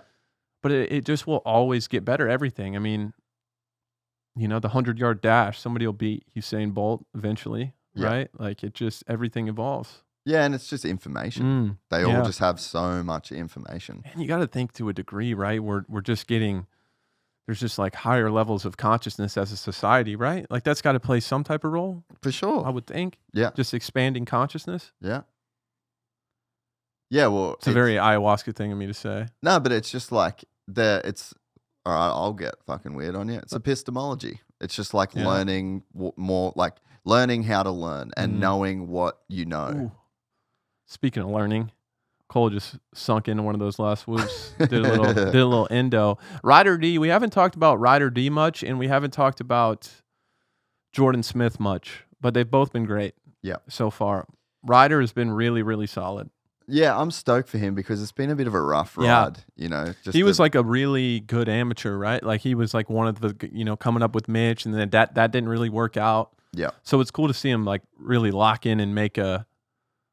I just think like physically he was just really small. Small. And he just didn't have like, he just wasn't solid. And this year, like he's just put on a lot of weight. He's put on a lot of size. It's been very intentional. Yeah, like physically, it looks like he's gotten to more of a place where he can compete with Joe these guys. I don't know how to say his last name. Canciarulo. He's been great for him. Yeah, right. What a G, dude. Oh, man, that's great. I get so happy seeing stuff like this, man, it takes me back. It's no better. There's just nothing better in the world. It's almost like, in a sense, you can spend the rest of your life like chasing that feeling of like your first win. You know, I don't think there's anything like, I don't know. I wonder how I'll look at it like when I get married or I have a kid or something. I wonder how, I imagine it's just a completely different thing, right? But it's just such like a moment that's burned in your existence. It's just such a long time coming. I mean, he's probably been thinking about this. He had a bit of an alternative path with the jet ski thing, so I'm not quite sure how long this has been a goal for him. But you just think about every day. I mean, look at Cole on the right side there. Look at this. Into there, wow. bro. Yeah, that was gnarly. No, you're right, man. It's like your whole life is built into that first win. And there's so many people that are a part of the story, so many emotions. Like you feel like you're paying people back. You feel like it's a validation of the work that you've put in. Yeah, I just think too, we have one chance at life, period. And you choose to devote your time, which is the most valuable thing that we have, to one thing. And you're all in on one thing. And if we really look at it, I mean, not a lot of people get to experience that. If you look at the percentage of people that try, not many. So I just think that is such a cool thing. In that moment, I see so much more than just crossing the finish line. It's all the little stresses, all the little times you didn't think it was going to work out. It's like all in that moment, everything is validated. All your sacrifice, your family sacrifice, every bone you've broken, every time you've been concussed and wondering why the hell you're doing this. It's like right there in that moment, you won, you did it. Like your whole entire existence justified up until that point, you know? No, dude, 100%. And it probably makes it easier to do again. Yeah. You know, like because all that pressure's off, you've done it, mission accomplished, tick the box. And there's just a big difference. There's a big difference between thinking and knowing. You can do it and knowing you can do it. Yep. I mean, let's see what he says here. In the off season, that if you could ride the way you do during the week and bring it to the weekends, things were going to improve. Also rad that he didn't fold under the pressure of everyone saying how well he was going in the off season. Well, you can tell he just doesn't buy into what people are saying often. He has selective hearing. I couldn't be more happy. I'm pretty speechless right now, and I'm ready to get back to work. Congratulations. Ready to get back to work. G shit. G shit, bro. Oh, just a stone cold killer. Let's line it up again. Yeah, let's go run again. It back. Yeah. Oh, hectic with the points it's lead. Like everybody says when they're done racing that they wish they would have enjoyed it more, but it's not really an option. Like, yeah, you wish you could have enjoyed it more, but then also you probably wouldn't have won as much. Yeah. Like you can enjoy it for a second. It's almost like you have to learn how to enjoy it. You have to learn how much you can enjoy it. You have to enjoy it enough to let it motivate you to do it again, but you can't let it make you complacent at all. So in a way, it's like you have to learn how am I supposed to feel? Dude, I'll say after this. Well, you did that and then you upped it one. How good is it to get, solid, bro. It's very solid. Triumph's got to be stoked. Imagine just giving him 2 podiums back to back. 26 podiums, that's a lot. Changing stuff on the bike all day and trying to, make it better. So we still have a lot of things that we can dial in a little bit just to be a little bit more comfortable out there. But overall, I want to ride one. I'm getting out of the gate amazing. I mean, yeah, never ridden one. Triumph. I just kind of rock it out of the gate. So, are they widely available? I think so. You go into most dealers? I see people at the track and they got them. A lot of rocks coming out even in the faces of the jumps. Apparently, the Ducati 250F is fucked up. Just not good? No, fast. Really? Like real fast. We just got to make 400 of them. And we can see them out there. I think they're, I don't know. I say so much shit that I hear, but I don't know who said it, so I don't even know if I should repeat it.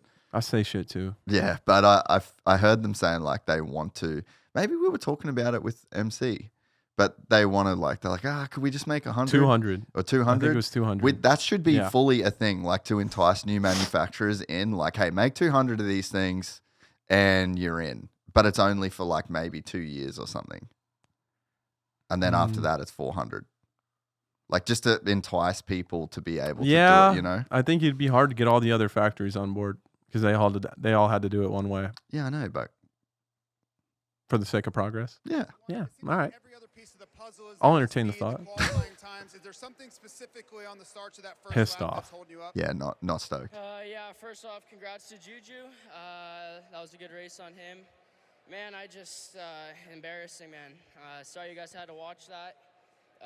Yeah, just got a little pumped up at the beginning, and it just went on from there. But all I can do is work harder this week and come out swinging. I mean, as great as he's been, kind of wild going back to the perspective thing to be so bummed out on getting a bad start and coming back to third. I mean, I think if he won last weekend or had a podium last weekend, he might feel a little differently. But just he's got a high expectation for himself too, which I think that's probably part of the reason why the outside weight doesn't get to him as much, right? He's probably just so hyper focused on his own expectation of himself that he doesn't, and he's sure of himself, so he just doesn't care. Yeah. Yeah, and that's what I was saying before with like the whole Villo thing, you know, it's almost like he is feeling that expectation. Like he expects himself to be super dominant. Everyone expects him to be super dominant, and that's almost like an outward acknowledgement of the expectations and the whole like, yeah, I get it. I should be fucking smoking these dudes. It's been cool. He's done a good job. He's done a good job of giving credit to people. That's been, I think that's been a super good PR move for him. I mean, I think it's genuine, but I just think that's been cool to see.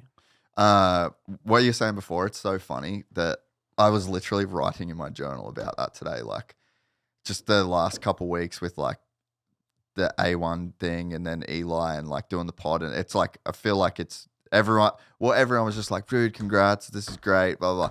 And I thought that same thing. I'm like, dude, how much are you even supposed to enjoy this? Like, I don't even know. I don't know how much of this I really should like take on board. Like, appreciate it. I'm glad you're glad, but also like I kind of need to think about other things now. And I wonder like if you just go, oh, I made it. Like that's the fucking beginning of the end. I know. Literally. Like that is the top of the mountain, and it's almost like let's say it is like a top of the mountain thing, or like where everyone's like, soak it in, bro. And it's like all I'm seeing is another mountain. Like if you're standing on a mountain at the top of a mountain and you're like trying to appreciate the view, all I'm seeing is other mountains. Have you read the book, The Second Mountain? No, I need to get it. You've told me about it. I'm just going to give it to you. Yeah, okay, cool. But it's about the first mountain is basically everything society tells you that is success, job, getting married, having just all of that, right? The external. All the stuff, and all the stuff like really for yourself. And then most of the time people find that once they reach that or don't reach that or whatever, it's no big pot of gold. And they're like, man, then what do I do now? And then it's you kind of have like a valley between the two mountains. And then kind of the second mountain is, figuring out that living more externally for other people is, that's kind of like as our consciousness expands and as we get older, that's the stuff that's fulfilling. That's the stuff that sticks with you. But it's hard. It's hard because it's like you naturally want to grind and we want to go to the next thing. But you don't want to be stupid. You don't want to enjoy it because we're always just going to the next thing. Yes. We're always going to the next thing. Yeah. So it's funny though I found that because I've always had that expectation, like that weight, right? And I think it was hard for me at a certain point. It's hard for me feeling like if I wasn't Ricky Carmichael, like I'm a failure. Like that's what people label me as, a failure, right? So I had to stop seeking that validation from people. And, I grew up I had this view of my life that I was like kind of in this fishbowl. And whatever like the general talk was around me, it's kind of how I felt about myself. And what I found that as I kind of worked through that, what I found is I genuinely appreciate the support of everybody, of course, but when you get to a place where the critiques don't faze you, right? Because you know who you are more, and But what also goes away is some of that the praise. Yeah, Doesn't the mean need. It's you two can't sides of the filter, same coin. You can't filter. Like if you know if you are relying on anything externally, you either are or you're not, right? And Yeah. so the world gets a lot quieter.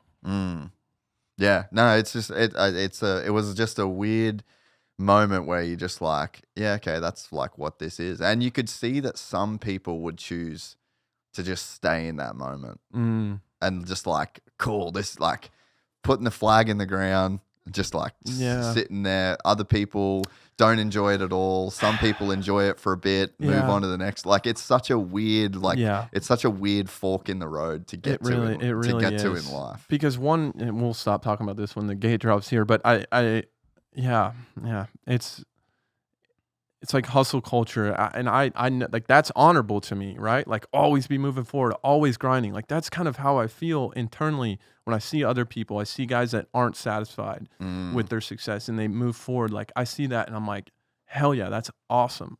But at the same time, I also see people in everyday life that are always just rushing around to the next thing. And then I think to myself, is there really honor in that? You know, like, is that really what we're doing? We're just doing that until we die and that's it. So it's such a, you know, it's just, to me, I've come to the conclusion right now that that's just something you kind of wrestle with.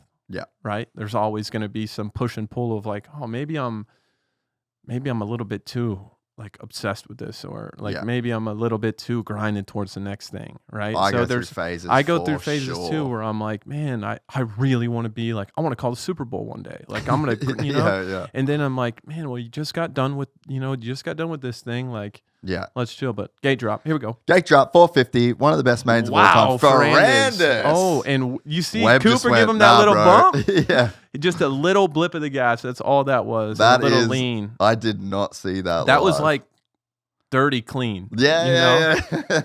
Yes. Oh, that's the best way to say that.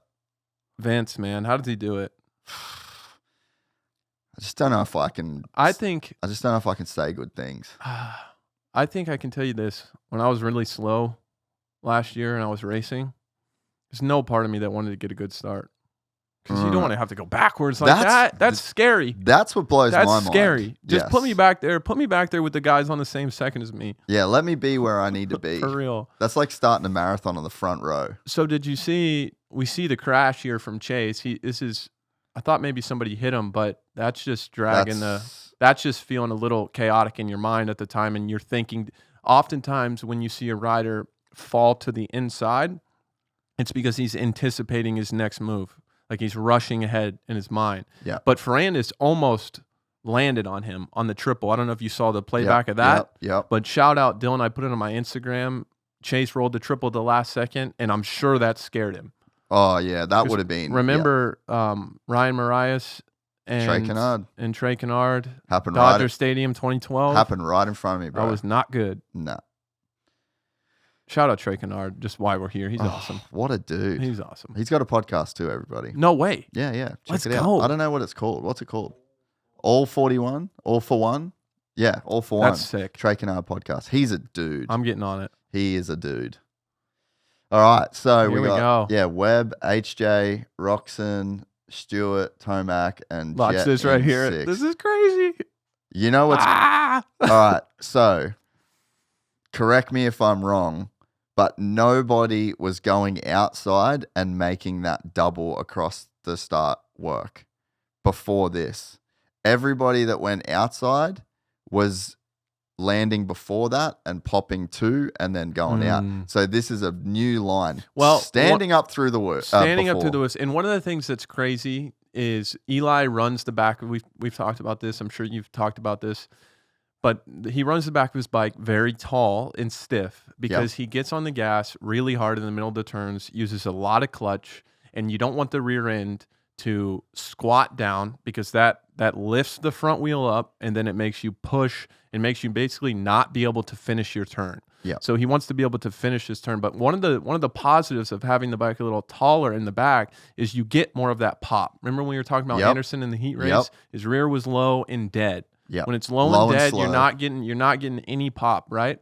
So things like that, like you said, out of the sand, that's one of the benefits of Eli's setup. And he was the only person that started doing that. Yeah. And it was a huge advantage for him. And typically the trade-off of that, making the rear tall, would be stability and long lanes and whoops and long rhythm lanes and stuff like that. But clearly they found something that works both, and it helps. He's just so dang strong. Yep. So he's great at knowing what his bike does well and really making the most of it in that spot, and then dealing with it in places he doesn't like it. Yeah, adapting. Those are what the greats do. Webb, Kenny, Jett, all these guys. That's what they do. Is they know where their bike works well.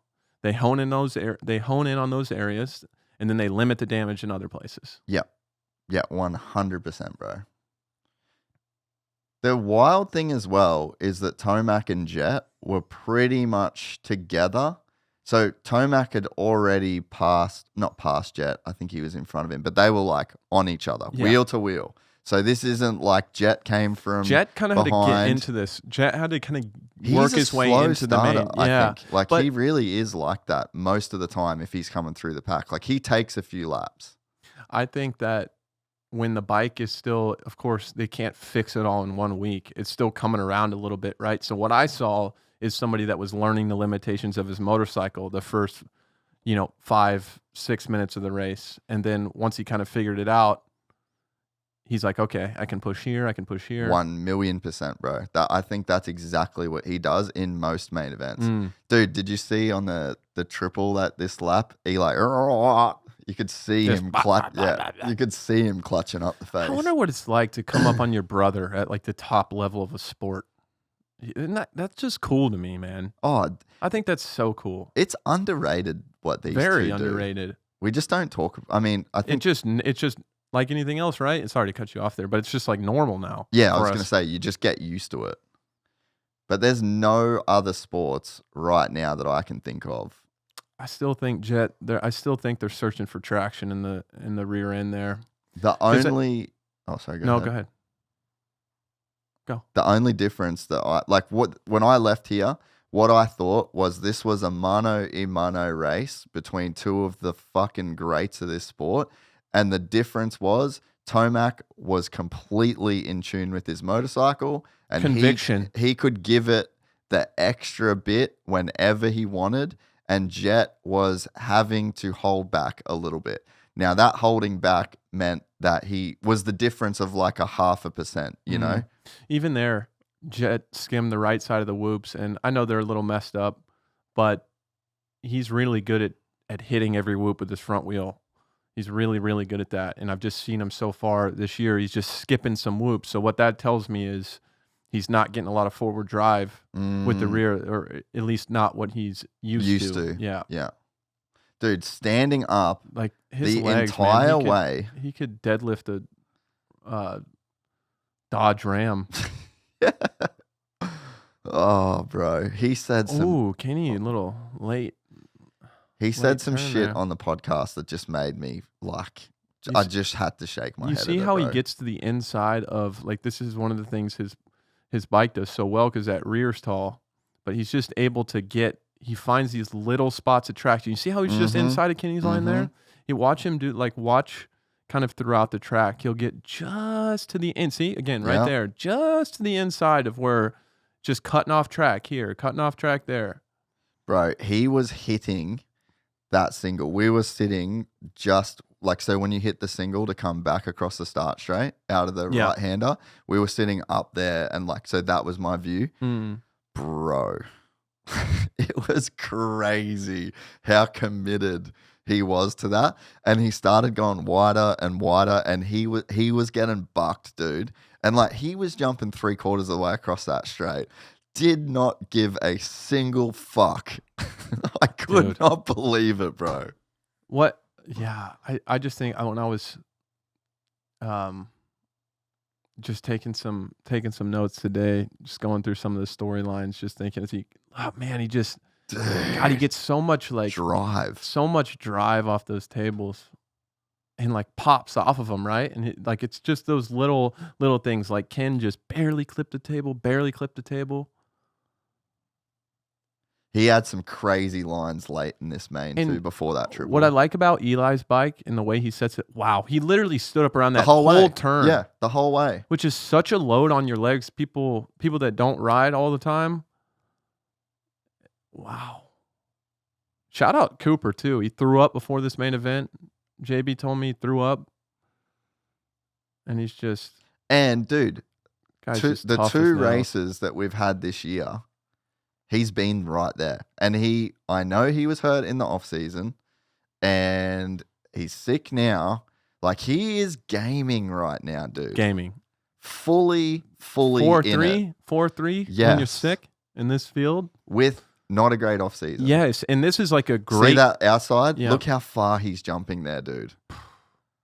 This is a great start for Cooper. We might be talking about him a lot more like 6 rounds from now. 1,000,000%, man. You don't like that gear though? The Cooper's gear? Yeah. Dude, I'm into it. You like that? You know, Okay. that's like Darth Maul. Remember Star Wars? Wait. Coop's not wearing Thor. No, Fly. Fly. Fly's overtaken Thor, bro. Really? Yep. That's what you think? That's what I'm thinking. I'm sticking to it. No comment. The helmet's good too. Yeah. See, to me, Jett doesn't go. To me, I could be wrong, but he doesn't go in the rut in the whoops. If he's confident with the bike, he hits that right side of the whoops that Tomac was hitting every time. So to me, that's like a default. I'm just doing what I can to get through here. Yeah.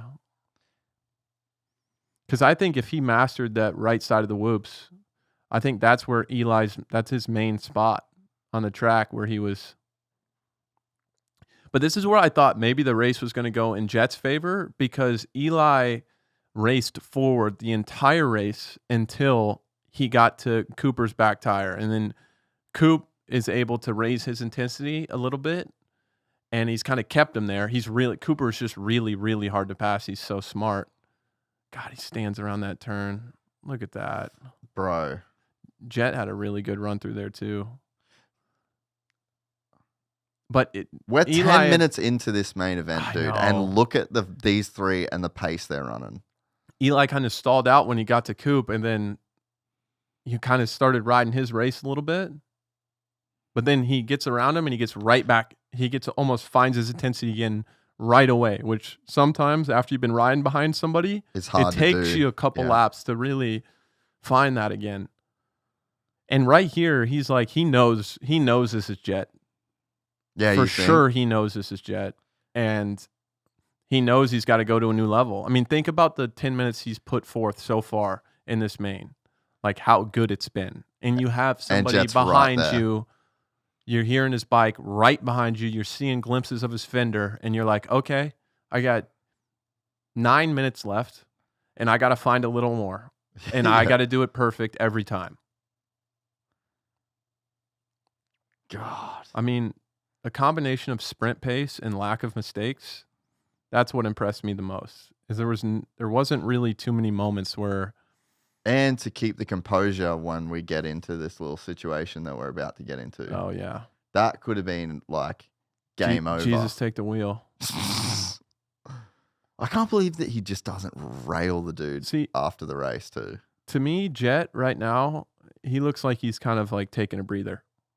Look at how he gets to that inside. I could see that angle again from where we were sitting. Bro, he's like an inch from the tough block, landing off 100-foot quad on slick dirt in 40-degree temperatures. Chiz is honorary shout out to Chiz. He's the best lapper, dude. Like he always holds his line. I mean, almost always makes the right. There was that one time, Salt Lake 09, where he accidentally ran into James. Dicey. Or no, he accidentally ran into Chad. Yeah. Yeah, that was one. That was to me, that's unintentional. But in a 45-year career. Yeah, for real. We can give him that. Chiz is the man, yeah. Listen to that 450. I'm in amazement when I watch Jett. What do they say? What do the kids say now? What is it? Glazing? Oh yeah, I'm Yeah, a glazer. Yeah, you're I a glaze. glazer? Yeah. Yeah, I'm a I work glazer. at Krispy Kreme. I'm a glazer bro. apparently too. I work at But Krispy I don't know, Kreme, dude. When I see greatness, I mean, you got to call it what it is. I just think that watching Jett ride, it just doesn't look hard, and it just is very difficult. And I don't get it. Well, I think he just sees the track a different way than anybody's ever seen it before. and I'm gonna glaze myself here. Glaze it. I've been glazing Jett before it was cool. So, Respect. So fuck y'all. Respect. You know? So you're edgy. Yeah. You're edgy? Yeah, I was glazing before. I was glazing Jett before glazing was a term, and it was before anyone else. You know what I don't want glaze to him. do is spend the rest of my life trying not to be corny. Like I'm just gonna be what I am, and you guys call me what you want. Real ones know. Yeah. Real ones will know. Yeah. It's just a big jump to hit 25 times in a row. You know? When you're real tired. I can't believe Kenny didn't get him. I mean neither. And think about Coop too. Sick as a dog. Like he's got a little space between him and Hunter, right? He could easily just let this give up that He doesn't point. have to fight this fight. Give up the point. Right? He's like, nah, I want a trophy. Yeah. I want a trophy. Try me. Yeah. And what Cooper does is he breaks your spirit, man. Because you try so dang hard to see, like if that How? is yeah. How? See, Again, how? to me, it's early in the season, and maybe Ken thought it was inevitable that he was going to get around him, and that's why he wasn't aggressive. But I think that he should have passed him. I mean, I fourth, think like, he should have. I think he probably should have bumped him a little bit. But that's what happens. You know, if you're gonna bump Webb, you know you're gonna get it back. Yeah. And so Kenny decided in that moment it wasn't worth it. And when I say he should have passed him, it's like that pass looked made. It looked made. Not like he should have passed him. It's Yo, like totally. When you see that, you're like, oh, he Yeah. passed him. No, we're glazing Webb right now. Yes. Yeah, this is just a web glaze. That's such a It's stupid the best, term, bro. dude. It's the best. Oh, I fucking love it. Meanwhile, Chase Sexton in 7th. just grinding. Yeah, grinding. In zone 2 the whole time. For real. Yeah, his heart rate's 124 right now. Yeah. It's just like, oh, well, this is what I got to do. He might be like the most, like maybe the strongest. I don't know. Maybe Eli has that, but he just looks like he can break the bars in half at any moment in time. You know what? Speaking of bars, Jett said he literally changed handlebar bends between the heat and the main. Come on. Swear. From what to what? I'm not sure. Hmm. I'd be interested to know what exactly he was chasing with that. But imagine that. I wonder. You know what I wonder? And I never got to this point. I mean, I didn't win in the 450 class in Supercross, but I wonder if there's an aspect of this race that's boring to chase, because when you go down on the first lap that you have no chance of winning. Yeah. Right. So of course he's going to do his absolute best, but there's that thing that you can't help but like your just natural reaction to something.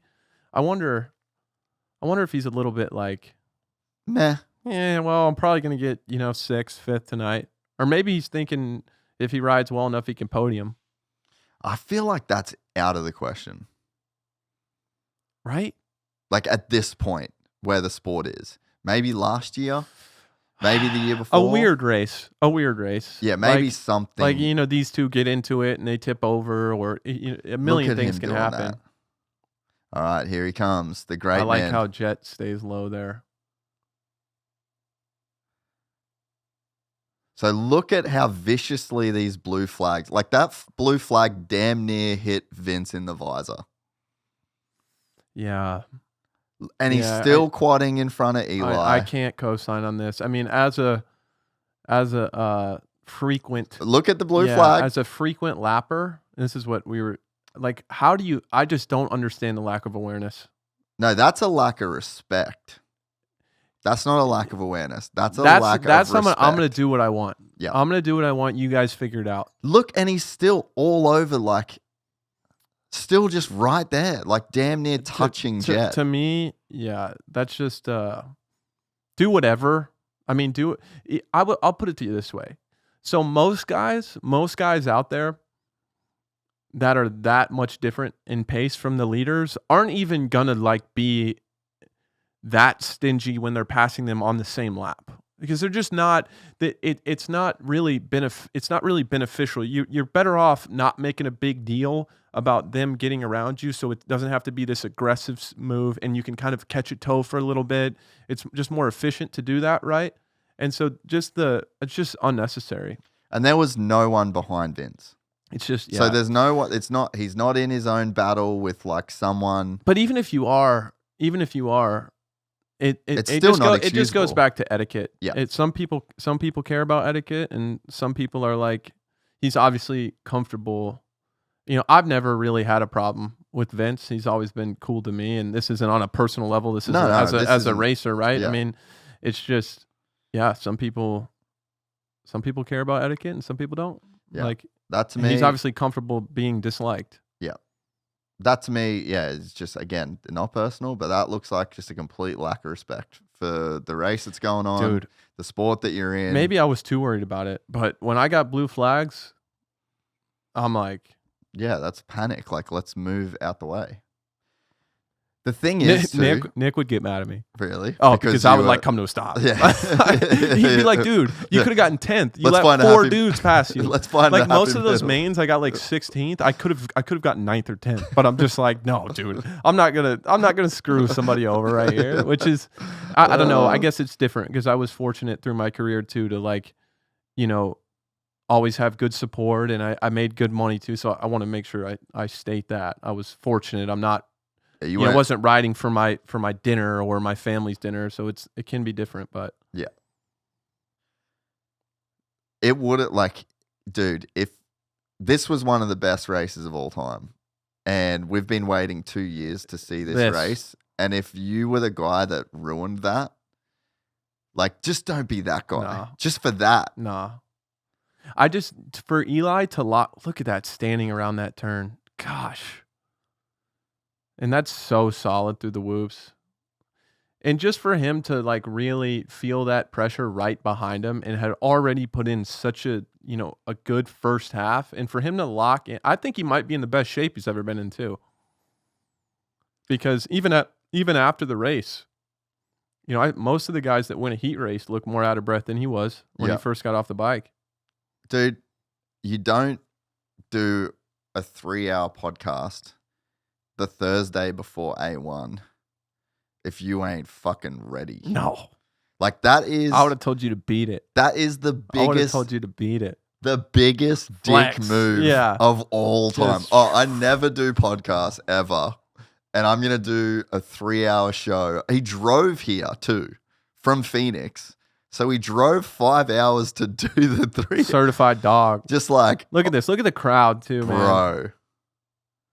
I was jumping up and down like a little girl. Oh, dude, you should have seen me. Seriously. And they came to me, they came back to JB and I as like everybody's leaving the stadium, right? And they have us like a little on-screen bit. And I was like, dude, I was borderline. I said it. I was like, dude, I was borderline unprofessional. Like, I was borderline unprofessional. I was freaking out. I never thought I would cheer so hard for Jett losing either. You know? I know And it just wasn't. It's like, it's not about Jett. Nah. You know, well, we've reached that territory. You know, one thing I went on Eli's Instagram though.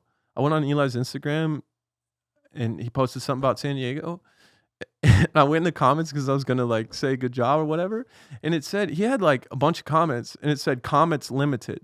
Like, what? Did I get blocked or like, blocked from commenting specifically? Yeah. I must have said something stupid. You're shadow banned from Eli's like, what comments. the heck? I was so bummed. You wanted to just glaze. Yeah. Bro, let me glaze, man. Let me glaze in peace, bro. I'm crying. Oh, That's hilarious. what a moment, dude. Look at Griffo, hey? The big man getting the shot. I love it. What a dude. He has 3 kids, right? Eli? I think Does he so, have 3? yeah. I think he said, 3 now. How cool is this? Yeah, this is sick. This reminds me of Charlotte. This year. Yeah. He's like, please be done next year. Please just Yeah. That has to be good for Jett. Yeah. Oh, I think this is the best thing for Jett. This is the best thing for Jett, and it's the best thing for the sport. I think he knows it too. I think Jett, I think he's stoked. I think you would rather lose and have him here than win and have him gone right now, you know? For sure. Just think of how, like, he did it easy last year. Wow. Like, for his, yeah. Realistically. It was one of those. Rookie season. Well, it's one of those moments where you haven't really set the bar yet. And so you kind of catch everybody off guard. Now, once the bar's set, people will always find a way to, like, I think people will always find a way to, make it close. But that was the one season where it's like, oh gosh, and everybody's like, okay. And then All right, back to work. All right, let's figure this out, right? That's what we're doing. Everybody's so dang good, man. I think you're right. Yeah. I think that's literally what happened. He came in, it was too late for everyone else to adapt in season the way that they would have had to. And they've come in this year, I didn't hear this. Last weekend, you showed us what we might see. Look at this dude, I love it. He's like a little kid right there. Eli, you were just talking to me. It's been a little minute. Where does this win rank for you in all 53? It's high on the list, I'll tell you that. I just feel like, and it has been a long time since I've won one of these 20-minute main events here. So good to rebound from last weekend. It was a heartbreak there right away in Anaheim. So had to work for that. Made a lot of passes and was able to keep on those two wheels. But this feels so good. And I don't know what else to say. So thank you, Monster Energy, Star Racing, Yamaha, everyone that helps me get here. So thank you for a wonderful night. Go and enjoy it, Eli. Congratulations. Thank you for the wonderful night. Have we ever heard Eli say a wonderful night? Like this is even his vocabulary is changing. Yeah. Yeah, he's embraced a completely different, like he's in a different part of his career. It's so cool. Completely different mindset, completely different place. It's like he's just shed a lot of weight and pressure. People forget, man. People forget before he won that Supercross title. People were talking mad shit. People were talking mad shit. There was no one glazing Tomac. Now everybody switched up. Yeah. It's crazy how you just stay the course, get it done, people come around. Yeah. That's what we were talking about with Jett last week. Well, and that's what's happened with Chase. Yeah, 100%. Also, Chase is like, he's a crowd favorite now. Chase is, I'll tell you right now, this is my prediction. Every single Eli Tomac fan is a Chase Sexton fan in waiting. I hear that. Yeah. He's going to inherit that entire fan base. But eventually this guy's going to make you a fan because he's going to be so good so long. Yeah, that one, that was awesome. Gosh, he got me at the start. And even if you're not I now. was trying so hard just to get close enough to make a pass, but dude, he was ripping. Sadly, there's no second motor like in SMX, so he got me on that one. But no, he rode unreal. Hey, I'm just happy that I'm 10 positions better than last weekend for sure, so I'm just happy to be on the box. But no, we're just going to keep getting better and better. And no, thanks to the team. We tested hard this week to try and get the bike in a better spot, and it was in a much better spot then. But no, congrats to Eli. He was riding really well in that one. We got the start in the heat, and we'll take care of business there, and then just looked more comfortable in the main event. You felt like you guys took a big step with the bike this week? 100%, yeah. We took a big step. I still think we have some. They got room. Oh, definitely. They got a lot of room. Definitely. To get some consistent laps under my belt at the practice track. We've been testing a lot, so it'd be good to go back to Florida and get some regular practice laps and try and get just better and better and more back to Florida. Being in Cali is just a fuck around too. Well, like people don't get what they have at the dog pound compared to here, like cars and driving and dinner and fucking groceries. I think too, like anytime I was in Florida, there's typically a lot of traction. You're getting a good track, good water. It's a different dirt. Out here, it's slick. So you have to go. Anytime I would go from California to Florida, my bike would be too soft every time. Then I would stiffen it up. I would stiffen it up a lot when I was in Florida. But then you come out to the West Coast races, and it's too stiff. And these first two races for a too stiff motorcycle has almost been worst case scenario. It's almost East Coast. Stiff and slick dirt, not good. no forward drive. You see him losing the rear a lot. Like, he's having to be very careful of how he gets on the gas. So I thought I didn't see like a massive improvement with the motorcycle. I saw somebody that was like knew what they were working with. The devil right? I know I didn't kind of thing. I didn't see. Yeah. No, I didn't see that. Yeah. I think it's better. A little bit no, better. I think it's better. Much better than last week. And, Yeah, he's dead, dude. Yeah, dude. What a legend, bro. He's like pale. I'm happy. A bit under the weather, so about halfway, I was all I had. So gave it my all. Had a great battle with Kenny. What a dog. So yeah, Legit dog. He's right there in points too. 4-3. He's scary. He's gonna win. He's gonna win. But I want to give it up to the Lord, the whole Star Racing Yamaha team, Fly, 100%. Yeah, running that Darth Maul kit. We were talking, JB and I were talking. I don't know if I remember seeing him in red, wearing red gear. Don't know. Maybe on 250s a little. Yeah, I don't know. I don't remember the last time you wore red. Yeah, I don't remember either. What are they? What's the name of the race here? UFO. Oh yeah, bang out, running outside. Beast mode. See, like, yeah, he's. The confidence on that second off is crazy. Yeah. He was hammering that thing. Eli, man. And I loved that. Like, dude. Like you said, jumping out off that single so far. Full send. Can you, oh, here we go, actually. Last week to this week, you got to tell us what was going through your head when you were laying on the ground there on the first lap. Pretty much that I'm an idiot. Yeah, he rushed that turn. Like, I can relate to that crash. I've literally had those crashes in ruts where, like, the bike gets ahead of you, you're behind it, you try and catch up, you're gone. Watch this. Dude, Ferrandis, G shit. Just had a really good time out there riding. And, he saw God right there. A dumb mistake in the beginning, but other than that, I feel like my riding's really good. Speed's really good. So yep, I've done that. The next round, obviously, that's not what we wanted. We wanted I can relate. Shout out AP for not just popping the clutch over his boy, dude. So we'll come back at A2. Is that Tom DeLong in the background there with the baseball cap? You see him? Straight Look up. at that guy.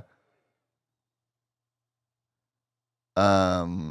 I'm an idiot, he says. He just can't help but being like speaking his mind, which I think that is one of the reasons why he's like he's starting to get so many fans. He's just even on his like blogs and stuff, you watch those, he's just himself. Yeah. Yeah. He's such like a what you see is what you get, dude. Yeah.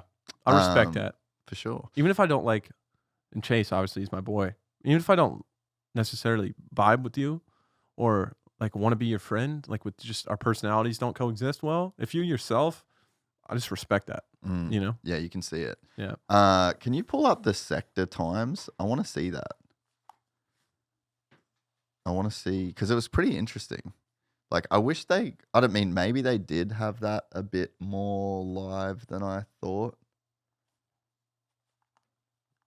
Like, I would have loved to have known real time those segments. Was it not on this? What Instagram was it on? Yeah, Dirt Bike Lover MX, surely. Yeah, there it is. Look, what does this tell you? Tomac fastest through the blue section there. He just visibly to me looked like he was hitting that section the hardest. Yeah. Kenny through the sand. Well, I think nobody was doing the quad to the inside like Jett was. Yep. And honestly, his rear being stiff, it makes sense why it's good there. Jett's. Yeah, because you're landing off that quad, and if your rear end is sinking and then coming up, it's going to be really hard for you to make a quick turn. Yeah, so to me, because just having some hold up there, having a little more pressure on the front end, allowing him to get to the inside. That's pretty surprising to see Webb fastest in the whoops. Dude. You know what Cooper is so good at? The whoops, like but before and after. Yeah, low in, low out. Like the best. Mm. The best at he can manage to be pretty close to somebody that's absolutely ripping the whoops because he knows he's got to be. He knows he's got to be good in the turn before and after. So that's the thing. This is like kind of off topic, but that's the thing that I just it's got to be some kind of like intangible talent type shit where the fast guys like know what's fast, right? Like I feel like when I'm riding, I can go and do something and I'll hit the lines good and I'll be riding and I'm going around. And it's like, what is faster? Is I hit the inside, then I hit the outside. And all it feels like to me is, did I rip that as best I could? But I don't know what was I don't have that clock. And so I think when you like add that up everywhere around the track, like, am I riding this track? Even if I'm riding it as good as I possibly can, like, what is the fastest way to ride that? I just feel like I don't have that clock. Even when I'm driving go-karts. Don't need it. Dartfish it. Yeah, so that's just what... Just overlay the video, man. So that's what you don't need a brain. But you guys... But surely there's an element of talent that there you guys... is. Yeah. No, I'm trolling you. Good. I'm like, I know that's something. Yeah, there's a feel. Yeah. It's just a feel. Yeah. I feel like you can't teach that. Maybe you could. Well, I think, what is it? I mean, all the information that you input to your mind becomes your intuition, right? So if you're paying attention to the right things long enough, you would think that would get better. Sure. Yeah, that makes sense. Maybe I'm mansplaining. No, it makes sense. So yeah, then hill, triple, and then through the rhythm before the whoops. Tomac obviously through popping off the table. Yeah, he was the best guy. And what Eli does really well is, like, say he goes onto that first stable, off of the second one, he, in part with how he sets up the motorcycle, but there's no way he's touching the landing of an on-off. He's just, he jumped probably to the bottom of the face of the finish line. And then after the finish line, I think Chase is just really good when he's standing. Like he stands pretty much anywhere you can possibly stand. Chase stands, and he's standing. And so I think he probably used his legs really well over the little step up. Yep, catching that downside there. And then Eli was really, really good. A lot of guys, you saw Jett in the left-hand turn where Eli's the quickest there. You saw Jett cutting back to the left. Yeah. And it's just old school Eli, just not overthinking the track. He would just rail the outside of that turn every time and then kind of just worry about getting back to the left once he got through the left-hander, right? Yeah. Like instead of just trying to cut down.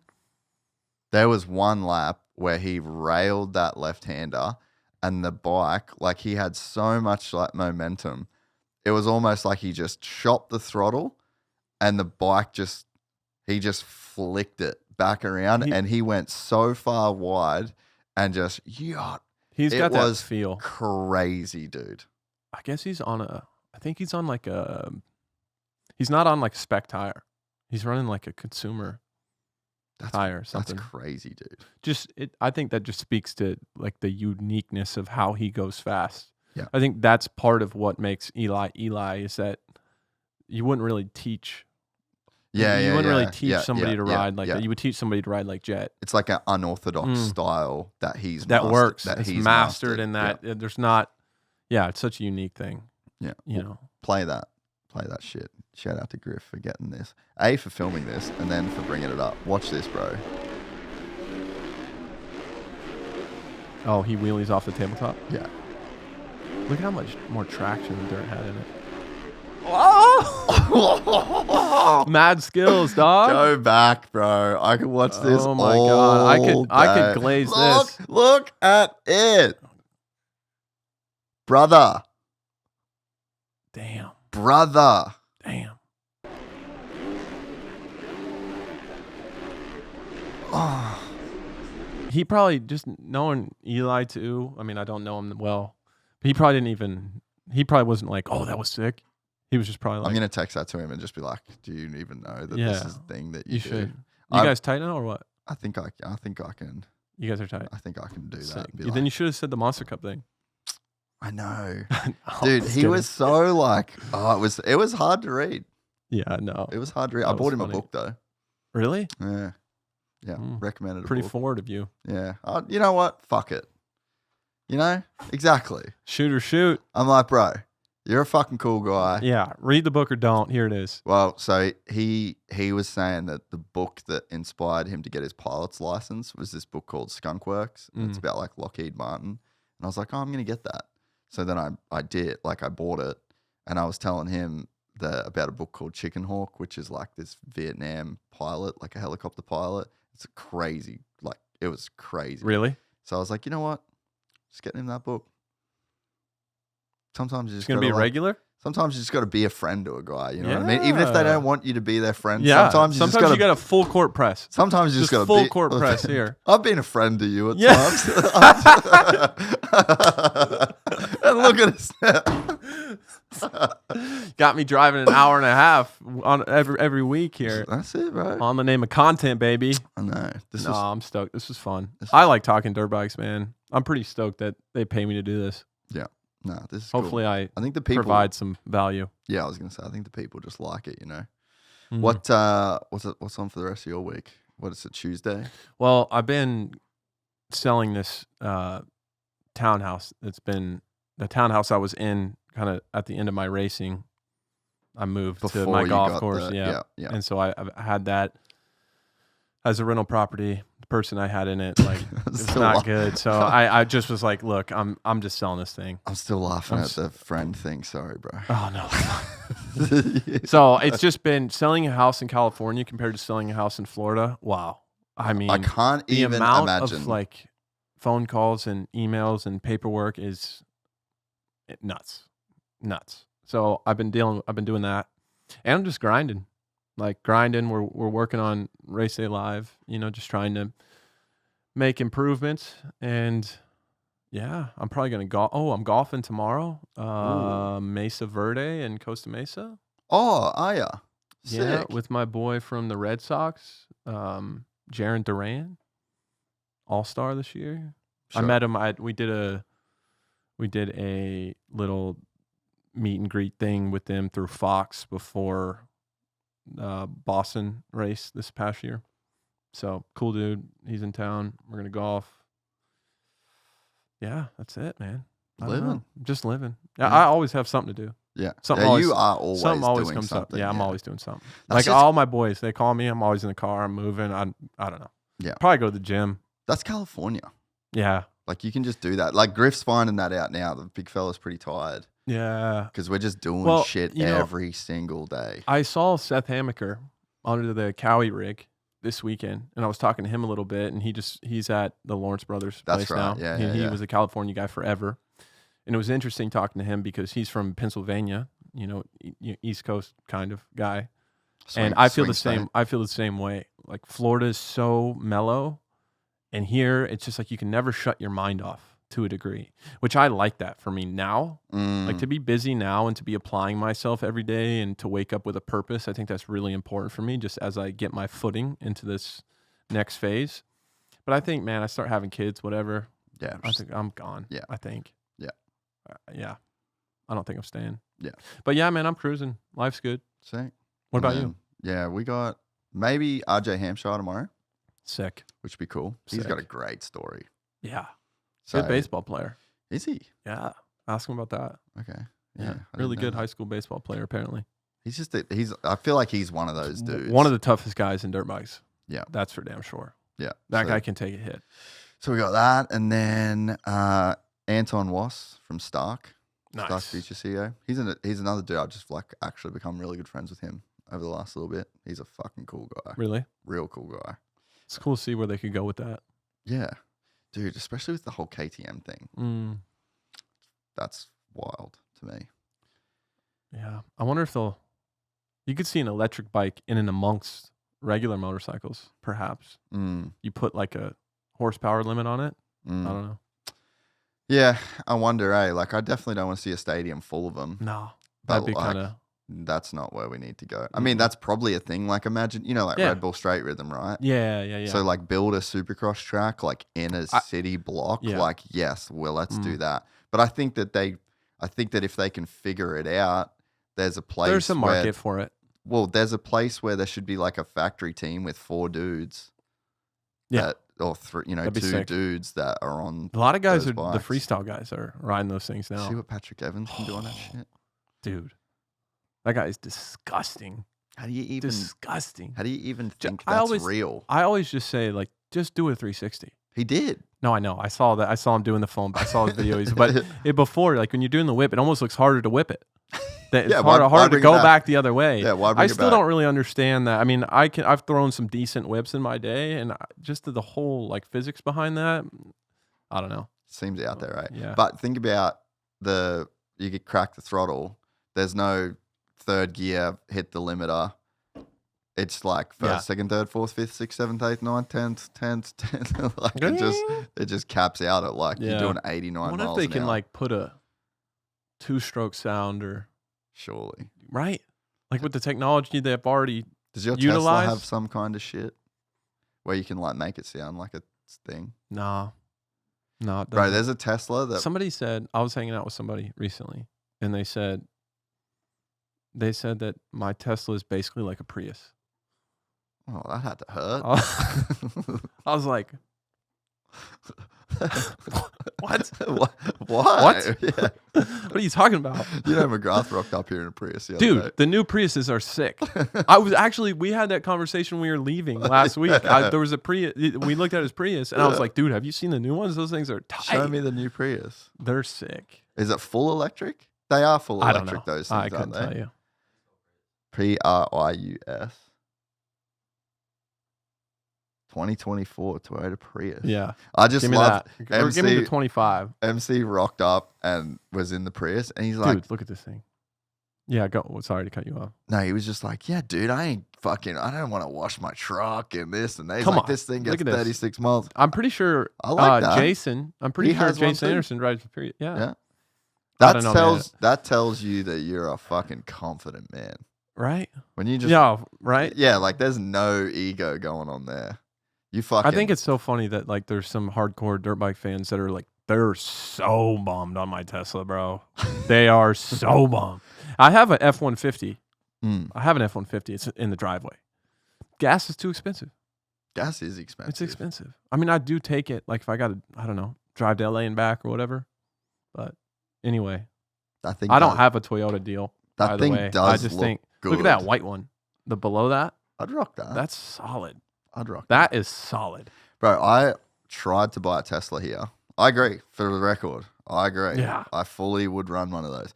I tried to buy a Tesla, and it was going to cost me $1,200 a month to insure it. You have a bad driving record?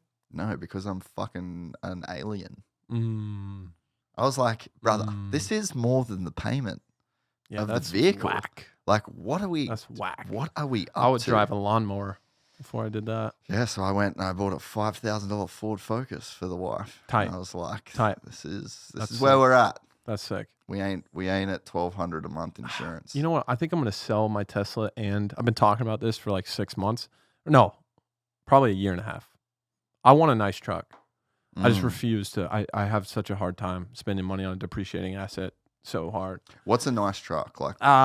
Just like a F-150 with like the leather seats and cooled seats. It's like a. Is yours the bottom level, the base? Yeah, 150? the XLT or whatever it is. Yeah, I mean, I got the power windows and whatnot, but yeah, everything else. My stereo's blown out. Like it doesn't. That thing doesn't work.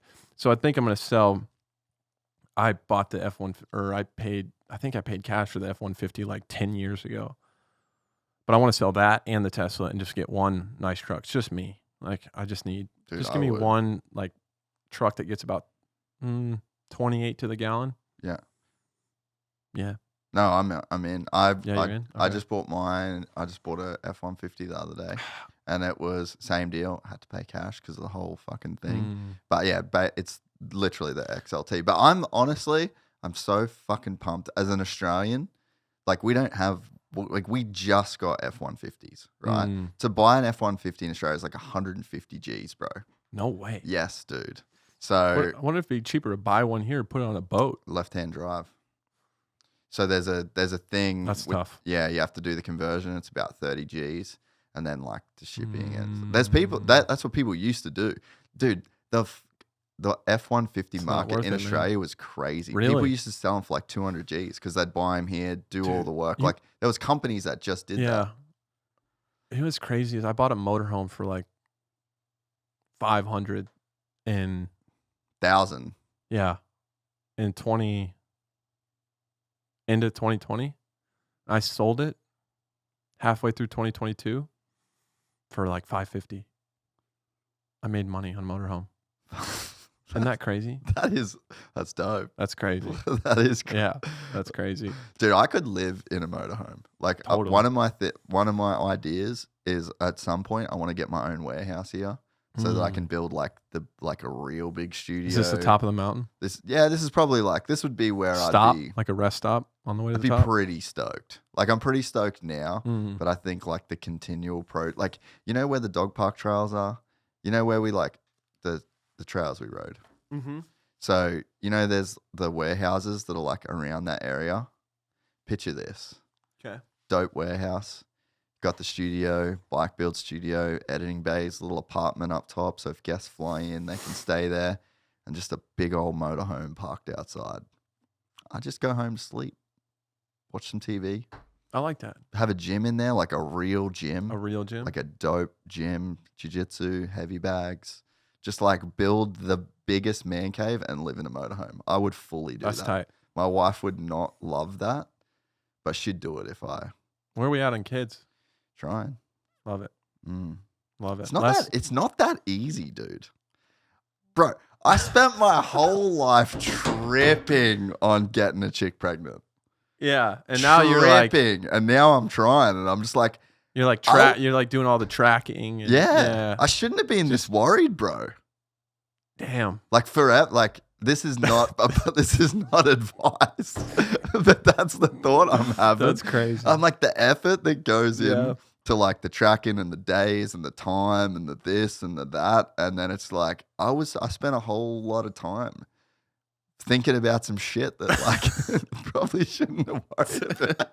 That's crazy. That's a crazy thing to say, but that's where my head's at. All right. Respect. Not advice. Respect. No. Not advice. You need to put a disclaimer in this video, probably. Not advice. Please. Someone's going to hit you with a lawsuit. Yeah, please don't think like that. Or like, that's also not an invitation to tell me I have a kid. Yeah, no. Somewhere. Imagine that. Yeah, you start popping up. Imagine, dude. bro, the DMs just like. Law of attraction right now. They need to put that on Actually. hold. Yeah. This was one fun. time. This was fun. Yeah. Good times, man. Yeah. What time is it? I feel like, did I not close the thing that I was talking about at some No, point? I think you closed. We started talking about electric vehicles. Oh, what I was saying, as an Aussie, that, you know, like it's very the F-150 thing. Even though I got the little base model 2018, not that dope, got some scratches on it, a couple little paint chips. I feel like a king. Yeah? Feel like a king. Sick. It's actually like quite stoked on that thing. So I feel you on the nice truck thing is what I'm saying. Like get yourself the truck that you want to get. Okay. I'll get the truck that I want to get if you stop looking at your life like you're climbing a mountaintop. I need you to. I'm loving it. I'm loving it. I need you to level it out. Just exist. I'll work. No, I'll I'm work. kidding. I'll work I'm on kidding. it. Whatever you're doing is working. No, I'm Stoked loving for it. you, bro. I'm loving it. It's good. But it was just that was an interesting. It was like a point, you know. Like there's just not many times in your life where it's like this is a thing. Like here's a point where you could stop and like look at this. You know, You gotta learn how to enjoy things. Oftentimes, we think. I mean, really, most of the time, if you look at humanity and if you really stop and think about it, which people don't. Never. No, they don't like that. They don't like when you stop. Mm-mm. Like when things stop and you have to think. Typically, we don't. I mean, even me sometimes. But I lost my train of thought. But we should be happy where we're at. We should stop and acknowledge where we're at and be stoked. Yeah. Yeah. I mean, I think it's more of just like I think it's more just mindfulness. I think human nature is human nature. Maybe, I don't know, for me, I don't want to spend so much time like going against my nature, trying to change my nature. It's just like acknowledge that it's what it is. Well, it's just acknowledge that in essence, this is all of this is like a created way to. We maybe talked about this before, but all of this is like a made up way to exist and live. That people made these choices long before us. right? And just acknowledge that it's a game in a sense, Mhm. right? Like we're all rushing around and we're all like, you know, trying so hard to do this. And at the end of the day, which is like, that's just life, right? And I don't like the nihilistic point of view where it's like nothing matters. Like I don't believe that. I believe in a higher power. I believe in all, but just like take a step back every once in a while and be like, this is just kind of what we do as humans, right? Just to be able to zoom out for a second and just acknowledge that and then just continue on your way. Yeah. I find that that's a reasonable course of action. I'd like to think I'm reasonable. You are. You're one of my reasonable friends. Sweet. This was awesome. Awesome. See you again next week. Yeah, hopefully. man. Let's do it. Dope. If you enjoyed this content, please like and subscribe. And to listen to the full 3-hour podcast, search Gypsy Tales in your favorite podcast platform or click the link in the description below. Gypsy Gang.